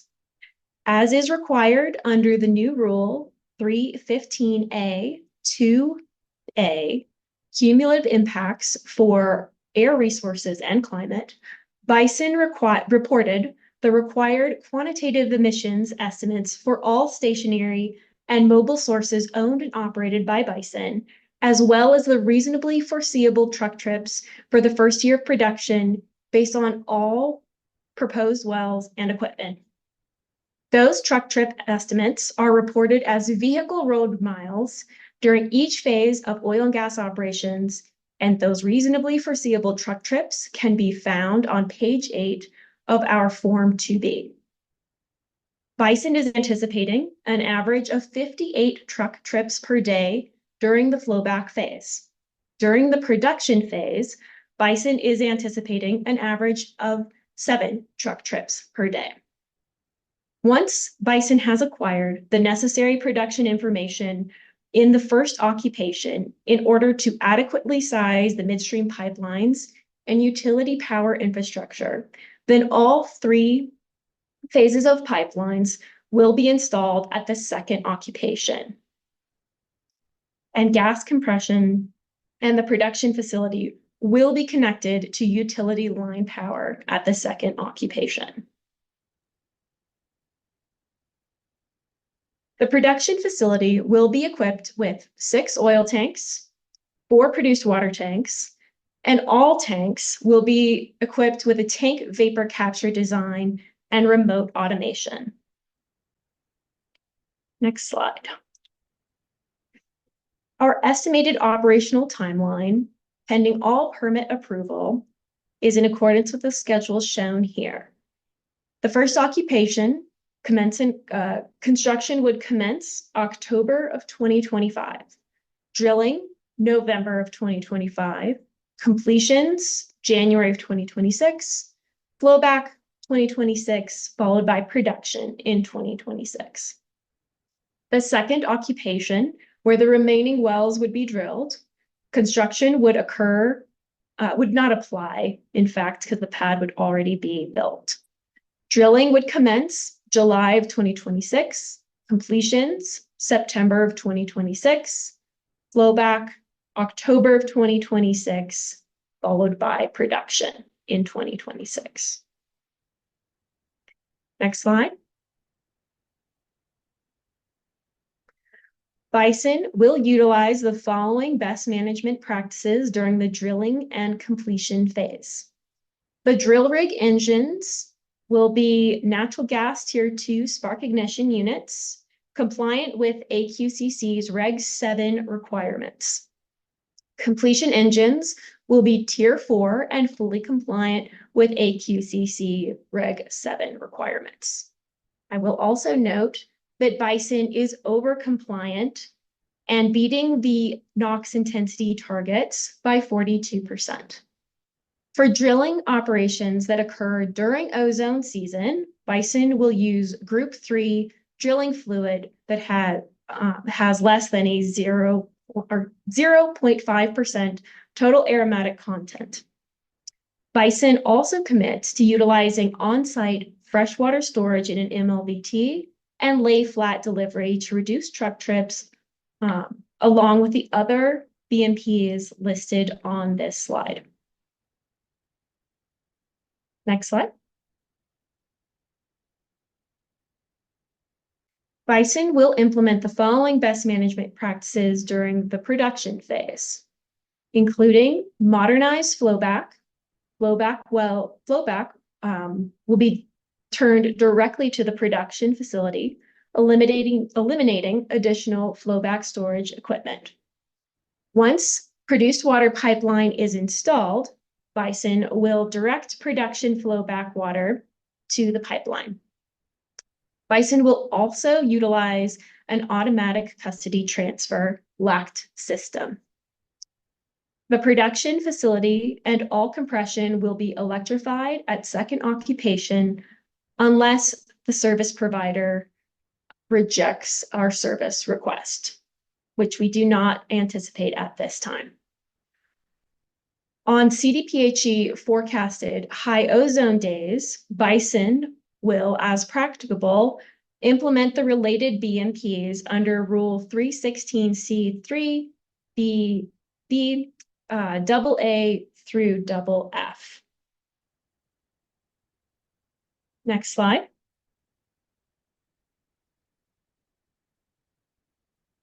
The Highlander 35 location and access road are wholly outside of high priority habitat, with the nearest high priority habitat over 1 mile away to the northeast. Additionally, Bison completed a biological survey and found no sensitive species habitat on site.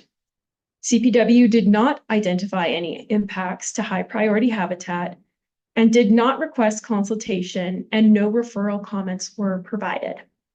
Bison implements the following BMPs to reduce impacts to wildlife, which include a quiet frac fleet that reduces noise, and 3-phase pipeline for the vast majority of production and life of the facility will reduce trucking, long-term trucking. Next slide.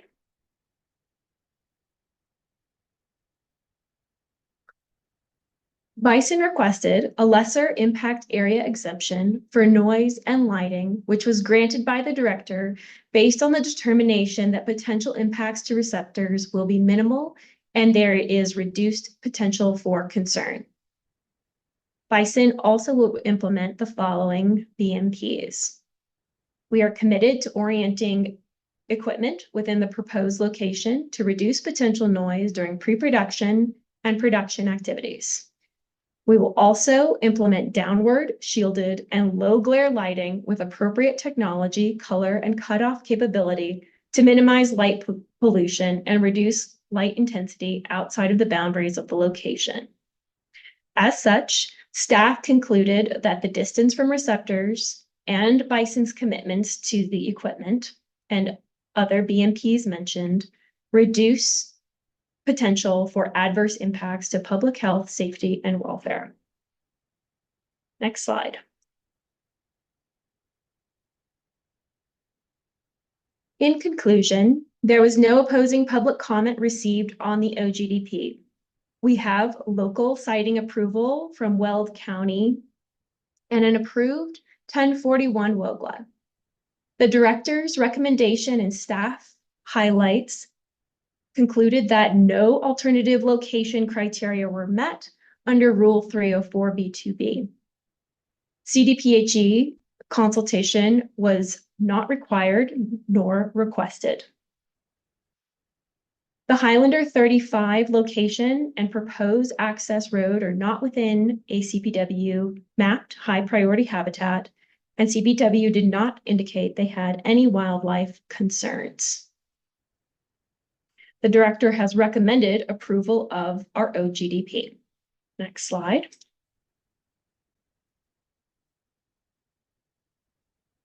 In addition, the director's recommendation and in the final 2A, the following enhanced systems and practices were discussed and determined to be applicable to the location. The oil and gas location will be constructed in 2025. Therefore, enhanced systems and practices rules 316C 2 through 3 will apply. However, the location will be constructed prior to the implementation date of the enhanced systems and practices in Rule 316C4. Therefore, those will not apply. Next slide. As previously discussed, in our drilling and completions BMPs, Bison will meet all of the rules required in 316C2. Drill rig engines will be equipped with natural gas Tier 2 spark ignition, EPA compliant units as required under AQCC Reg 7. Additionally, the completion engines are Tier 4 and also fully compliant with AQCC regulation number 7. Bison will implement year-round the following applicable enhanced systems and practices under Rule 316C3, as shown on this slide. But to highlight a few, once produced water pipeline is installed, Bison will utilize the pipeline takeaway for production flowback water. Bison will have adequate and committed pipeline takeaway capacity for all produced gas at first production, and Bison will shut in if the gas pipeline is unavailable and avoid unnecessary flaring, as well as comply with all of the other best management practices and ESPs listed on this slide. Next slide. During ozone season, between May 1 and September 30th, Bison will comply with all of the applicable enhanced systems and practices. And just to highlight a few, for drilling operations that occur during ozone season, Bison will use Group 3 drilling fluid.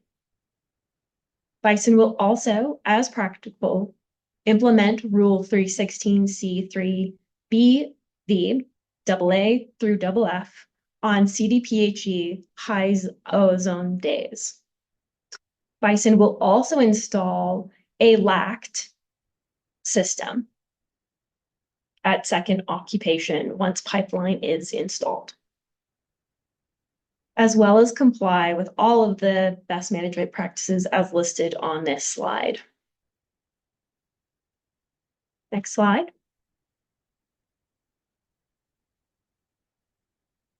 The cumulative impacts considerations in the director's recommendation determined the following. Staff are not seeking any COAs related to Bison's NOx or greenhouse gas intensity. And based on our NOx intensity status, staff does not anticipate the approval of this OGDP operation to adversely impact our ability to comply or meet those NOx intensity targets. Staff also confirmed that the appropriate area of evaluation was utilized for the cumulative impacts, which was 1 mile for all resources except for water, and water was evaluated out to 2.5 mile radius from the oil and gas location. Bison believes that this location fully meets the intent of the new rules. And I would just remind commissioners that Bison has consolidated the development of the mineral lands to a single surface location where no ALA is applicable. We believe this is an excellent location and are available for questions. Next slide. And I will just leave it here. This is the requested relief for the OGDP. And now we are officially available for questions. Thanks, Katie. I think we can take the PowerPoint down. All right. Commissioners, the panel is open for questions. Commissioner Cross?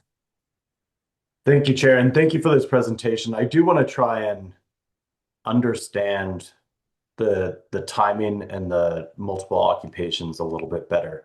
Can you provide a little more detail as to why you're doing 2 occupations, one that would include drilling during the ozone season as well? Yes. So our first occupation, we would start construction in 2025, and we would drill in 2025. As noted previously, we are developing federal minerals, and the timing associated with the first occupation in 2025 is to ensure that we drill those federal minerals prior to lease expiration. Furthermore, the reason for 2 occupations is that there is not any surrounding horizontal development in the area. And so Bison needs to, 1, determine whether or not our frac design is appropriate or adequate to fully develop the area. And then also needs to better understand the anticipated produced water from the development so that we can adequately size our midstream infrastructure. And so that is the reason for the 2 occupations at the Highlander. So is there a chance that you will not do the second occupation if the returns are not great? No, the chances of that are minimal to low. The intent is really to optimize the frac design and to ensure that we adequately size our midstream infrastructure. Okay, and part of the reason I'm curious about the timing of the second one, and a lot of it's being done outside the non-attainment, but the drilling specifically for the second occupation you have set up in July, in kind of the middle of the ozone season there. But not seeing an electric rig or anything like that for the July timeframe. And so I'm a little curious as to why during the non-attainment season for the second occupation there, especially as you're highlighting a lot of the new cumulative impact rules and what you're trying to comply with and everything else for those enhanced systems and procedures. But then you, in the middle of it, are still doing drilling with a natural gas rig. Yeah, and then just to reiterate, the natural gas rig does meet the Reg 7 requirements. And so that is a, reduced emissions profile drill rig, considered to, meet those new requirements. And so if power was available, then Bison would electrify the rig. However, in this area, we don't have line of sight with the utility provider to power the rig, while we do have line of sight to power the production facility. Okay, and completely understand that it will meet the Reg 7 requirements, but at the same time, we also have 316C4 that talks about specifically drilling with, if it's greater than 50 horsepower, also using non-fossil fuel powered where practicable. And so I just didn't get that practicability assessment with respect to that aspect of 316C4. And just to clarify, 316C4 does not technically apply to this location. That is for all new oil and gas locations constructed after January 1 of 2026. But just to answer your question with respect to our timing, the thought there is that would allow us sufficient production time to understand our frac design as well as sizing our infrastructure. And so our thought in timing there is to fully develop the location as quickly as possible, just to minimize future impacts, and then to get that facility on pipeline quicker. So that was our thought. Okay.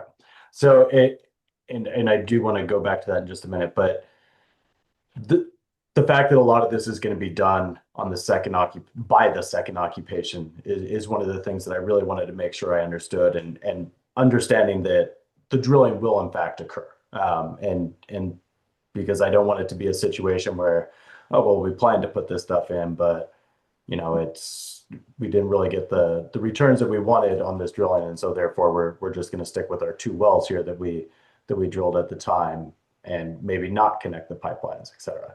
So that's the first thing that I'm trying to make sure that we understand, is that there is, as you said, line of sight specifically for the electrification of the production facility, but also making sure that there's line of sight for the rest of the things that you talked about happening during that or by the second occupation, not during, sorry. But I guess I'm still a little curious to understand why, if you're taking the time to understand your frac design, et cetera, and trying to understand the infrastructure level needed,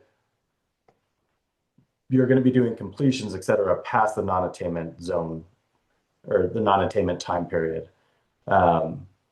Why not push the drilling past the ozone season as well? Again, I think the thought was to get the facility on pipeline as quickly as possible.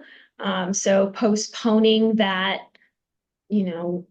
would potentially increase trucking related emissions. And so our thought was just to get there as quickly as possible, especially, since we already have careful about technology and terminology here, but like the best drill rig reduced emissions engines right now that meets the Reg 7 requirements. And also, just to further reiterate, Bison is meeting NOx intensity well within our targets. And so, as we look at our entire development program, we are considering those things as well. And so, that plays into our planning. So pushing that out, I don't think would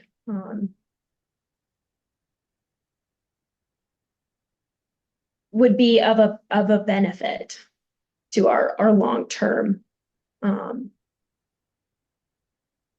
goals of meeting the greenhouse gas intensity targets.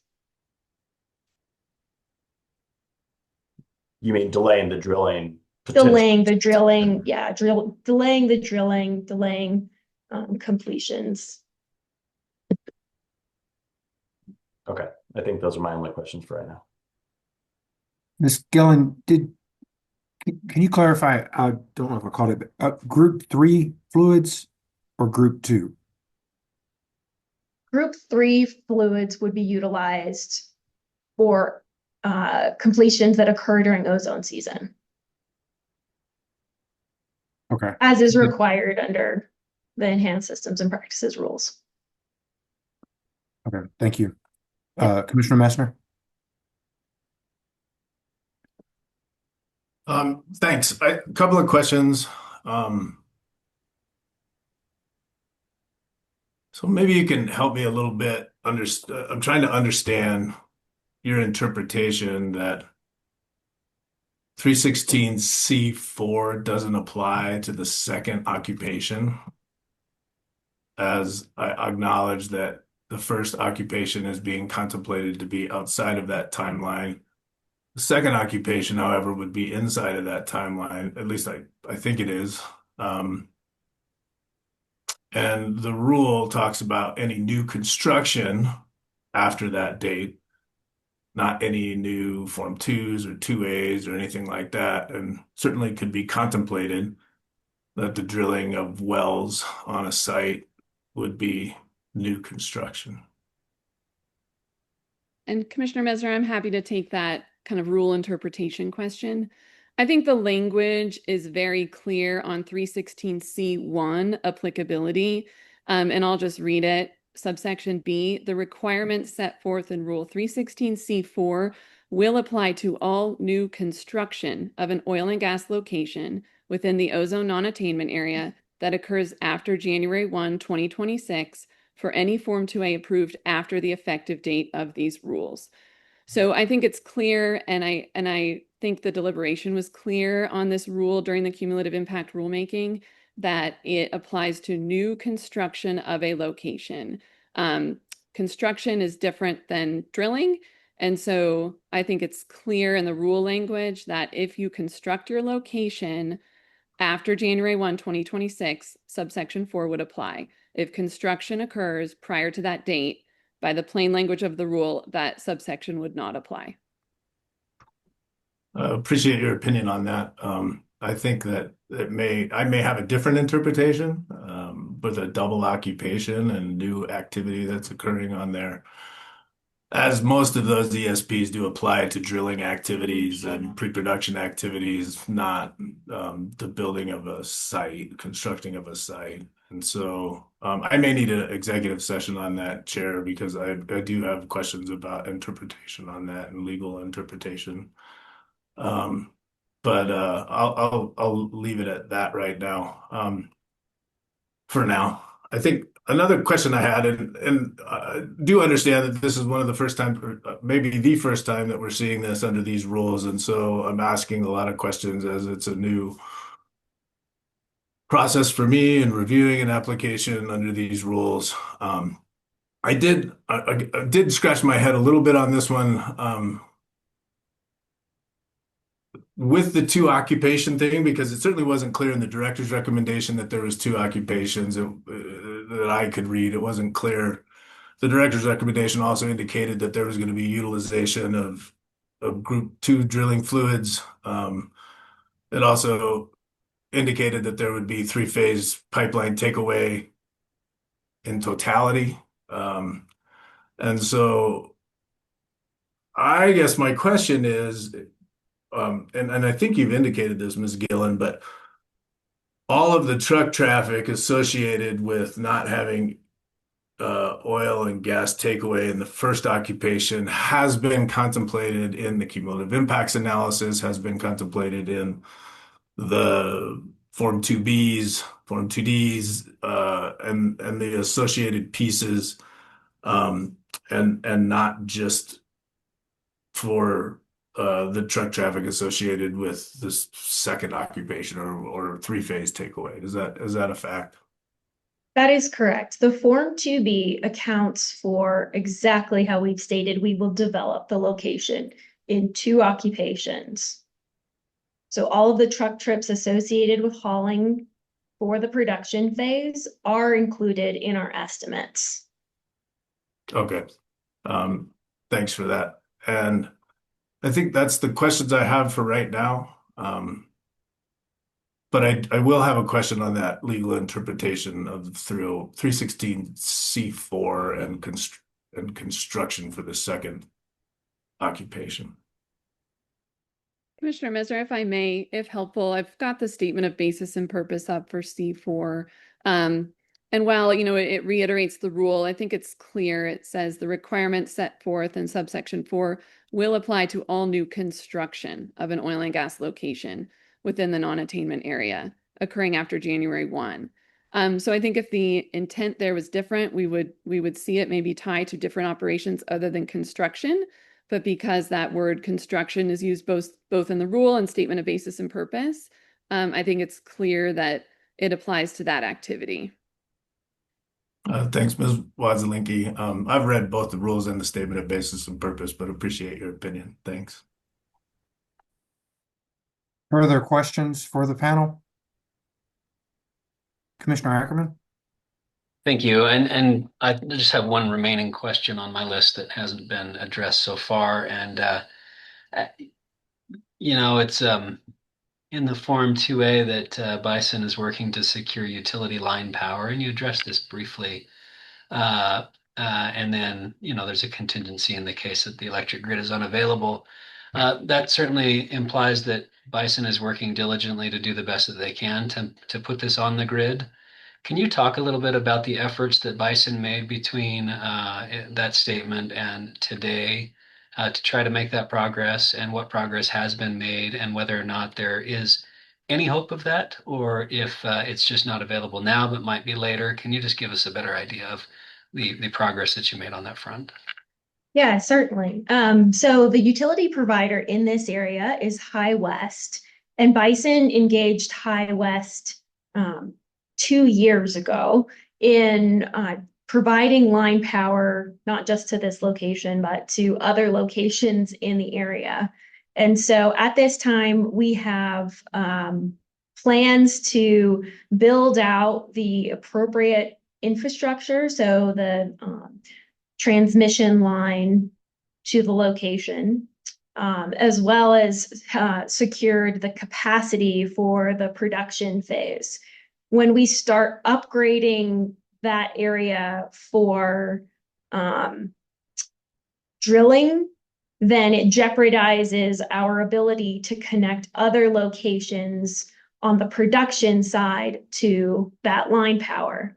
And so Bison is trying to balance the available capacity and infrastructure in the area with sort of the long-term goals for reducing emissions. And since drilling is not a significant contributor over the life of the facility, we are trying to prioritize electrifying production facilities in the area. So we do have line of sight for connecting the facility to line power on the production side. Thank you. And I wanted to recognize and appreciate the work to electrify during production. That's significant and good work. Just to clarify a little further, Ms. Gillen, thank you for your response. For this specific drilling, I couldn't quite ascertain if that was just a timing issue, since this is kind of the beginning, as I understand it there. Is it just that a line won't be in place in time, but will be in place in time to electrify the production facility? Or is it a capacity issue at the provider? It would be the type of line that would be required to be installed. So both, I should say. First, we would not have the infrastructure installed in time, regardless of its rating, for the first occupation. For the second occupation, it really is about the size of that line and the capacity in the area to sustain electric drilling. Thanks for that response. I won't push any further on that, but I will just make a general statement that when it's included in the Form 2A, I automatically assume that it's actually a legitimate potential possibility. And I would just say to this operator and to other operators to be careful about placement of that in the Form 2A if it doesn't appear after initial conversations to be a feasible alternative.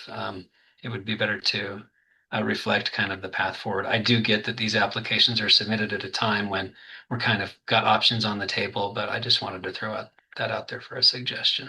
And I do think it's important if it is in the Form 2A to discuss in detail the efforts that have been made to determine if those efforts were have made or just a good idea from the beginning. So thank you for your response. Further questions at this time for the applicant? All right, seeing no further questions, I'd like to call an audible and take a short lunch break. That will give our staff and our Attorney General a time to think about the issue that was being debated between Commissioner Messner and Ms. Wazelinski. Let's return at 1:30. It's 30 minutes from now, and then we'll determine at that time what the next step is. Okay, welcome back. This is the Colorado Energy and Carbon Management Commission. We are taking up the docket, which number I don't have in front of me anymore. We took a break. AG Boudreau, thank you for being with me. I think at this point, we need to move to go into executive session to receive legal advice on the issue that had been articulated by Ms. Wazelinski and Commissioner Messner. Does that motion suffice? Do you need to read something into the record? Talk to me, Goose. Yes, Mr. Chair, I'll do our usual script for executive session, if that's okay. Yep. Pursuant to the open meetings law, the commission is entitled to enter into executive session at this regular meeting to receive legal advice pursuant to Colorado Revised Statutes, Section 24-402-3A2. Topic of the executive session is to receive legal advice regarding the OGDP application under ECMC docket number 250200026. Chair, you can entertain a motion for executive session. So moved. Second. Motion and a second. Is there further discussion? All right, seeing none, all those in favor signify by saying aye. Aye. Aye. Right. All right. We will now move to executive session. For the folks that are listening in, we are going to leave this Zoom meeting. We're going to go to a different Zoom meeting to receive legal advice, as was just indicated. I think this will probably take about 15, 20 minutes, and then we'll come back to this meeting and continue the open meeting. Hearings Manager Berman, can you direct the commissioners to where we would find the executive session link, or does any commissioner recall where that thing is located on our calendars? I think it's on Christmas. The indication I have, Chair, is the beginning of January 2025 and the end of December 2025 in your calendars. Yeah, I see it on Christmas Day, actually. It says standing executive session. So each commissioner will go to that and hop into that link, and we'll be back here in a few minutes, folks. Waiting on AG Boudreau. This is the Energy and Carbon Management Commission. We are back in regular session. We have completed the executive session for purposes of receiving legal advice. We need to get our AG up to walk us through the script. Hey, AG Boudreau, do you want to walk us through the script on how to get out of executive session? Thank you, Mr. Chair. We are returning from executive session. During executive session, the commission received legal advice regarding the OGDP application under ECMC docket number 250200026. No decisions were made and no votes were taken. Mr. Chair, you can entertain a motion to exit executive session. So moved. Second. All those in favor signify by saying aye. Aye. Any opposed? That motion carries. All right, so we are back in open session on docket 250200026. We've heard from the applicant, and we've done our questions to the applicant. At this time, I believe that the appropriate motion would be to continue this application for 1 week to whatever is next Wednesday. And that will give our attorneys a little more time to discuss and provide us additional legal advice on the issue at question. Ms. Weslinky, I'm sure your client's not happy with that, but I hope you understand the rationale.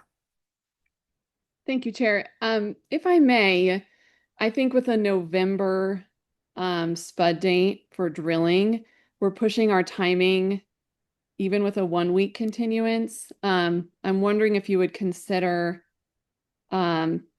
deliberating this afternoon, or perhaps a special hearing even tomorrow. I just need to relay that the timing is really tight here on federal development with the lease expiration coming up, and I think unless we can have assurance that APDs are going to kind of follow along in an expedited manner if this OGDP is approved, I just want to put that out there for your consideration. All right. AAG Boudreau, can you visualize? And then maybe get Lauren Mercer-Gelman up as well, back on the panel. All right. I don't know if you both heard, but the applicant was asking us to turn this around as soon as we can to meet possible drilling dates. I'm just looking at my calendar. I could do Friday. That gives us sort of 48 hours to have everyone look into the issue, question, try to get some additional legal advice. I have no idea what other commissioners look like, and I don't know if that gives Mr. Boudreau and Ms. Mercer-Gelman adequate time to think through and evaluate the issue before us. So I'm throwing my hands up. I'll say, for my part, I think Friday can work for us. Ms. Mercer-Gelman? Thank you, Mr. Chair. I personally am not available on Friday, but I'm confident I can find a member of staff who could provide coverage. Okay. Commissioners, what are your thoughts? Commissioner Oath? I have a conflict until, and it's downtown, so until probably about 1:30 or 2 o'clock on Friday. But you could do, say, 2:30. Yes. Other commissioners with calendaring thoughts? Commissioner Ackerman? Yeah, the afternoon probably works better for me as well. I have a commitment in the morning that's at a soft time that I don't know exactly when it'll be. Commissioner Cross, Commissioner Messner, 2:30 Friday. 2:30 Friday works just fine for me. Commissioner Cross, you're nodding. I can make that work, yep. All right, Ms. Weslinky, that's the best we can do. Appreciate it. We will continue this docket to Friday, the 19th of September at 2:30 p.m. That's a motion. Do we have a second? Second. All those in favor of the motion signify by saying aye. Aye. Any opposed? All right, that motion carries. And then with that, why don't we do this? AG Boudreau, show back up, please. Why don't we, can I move to go into executive session at 2:30 on Friday the 19th right now? And then we could do that to receive legal advice and then start the hearing at 3. I think if you include that in your well, I think you just voted on the motion, though, didn't you? So you're talking about making a second motion now? Yeah, I'm just trying to expedite things so that we don't have to come into open session to go into executive session and then come back. I believe that'd be acceptable, yes. All right, then irrespective of the previous motion that we're continued it to 2:30, we'll continue this matter to 3 o'clock on Friday the 19th, and we will go into executive session at 2:30 on Friday the 19th. And that also is a motion. Second. All right, motion and a second. All those in favor signify by saying aye. Aye. Aye.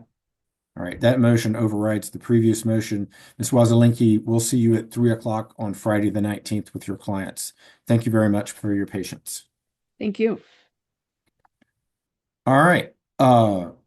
With that, I think we can move. Someone want to move to adjourn for the day? So moved. Second. All those in favor signify by saying aye. Aye. Any opposed? All right, everybody, we'll see you Friday at 3 o'clock.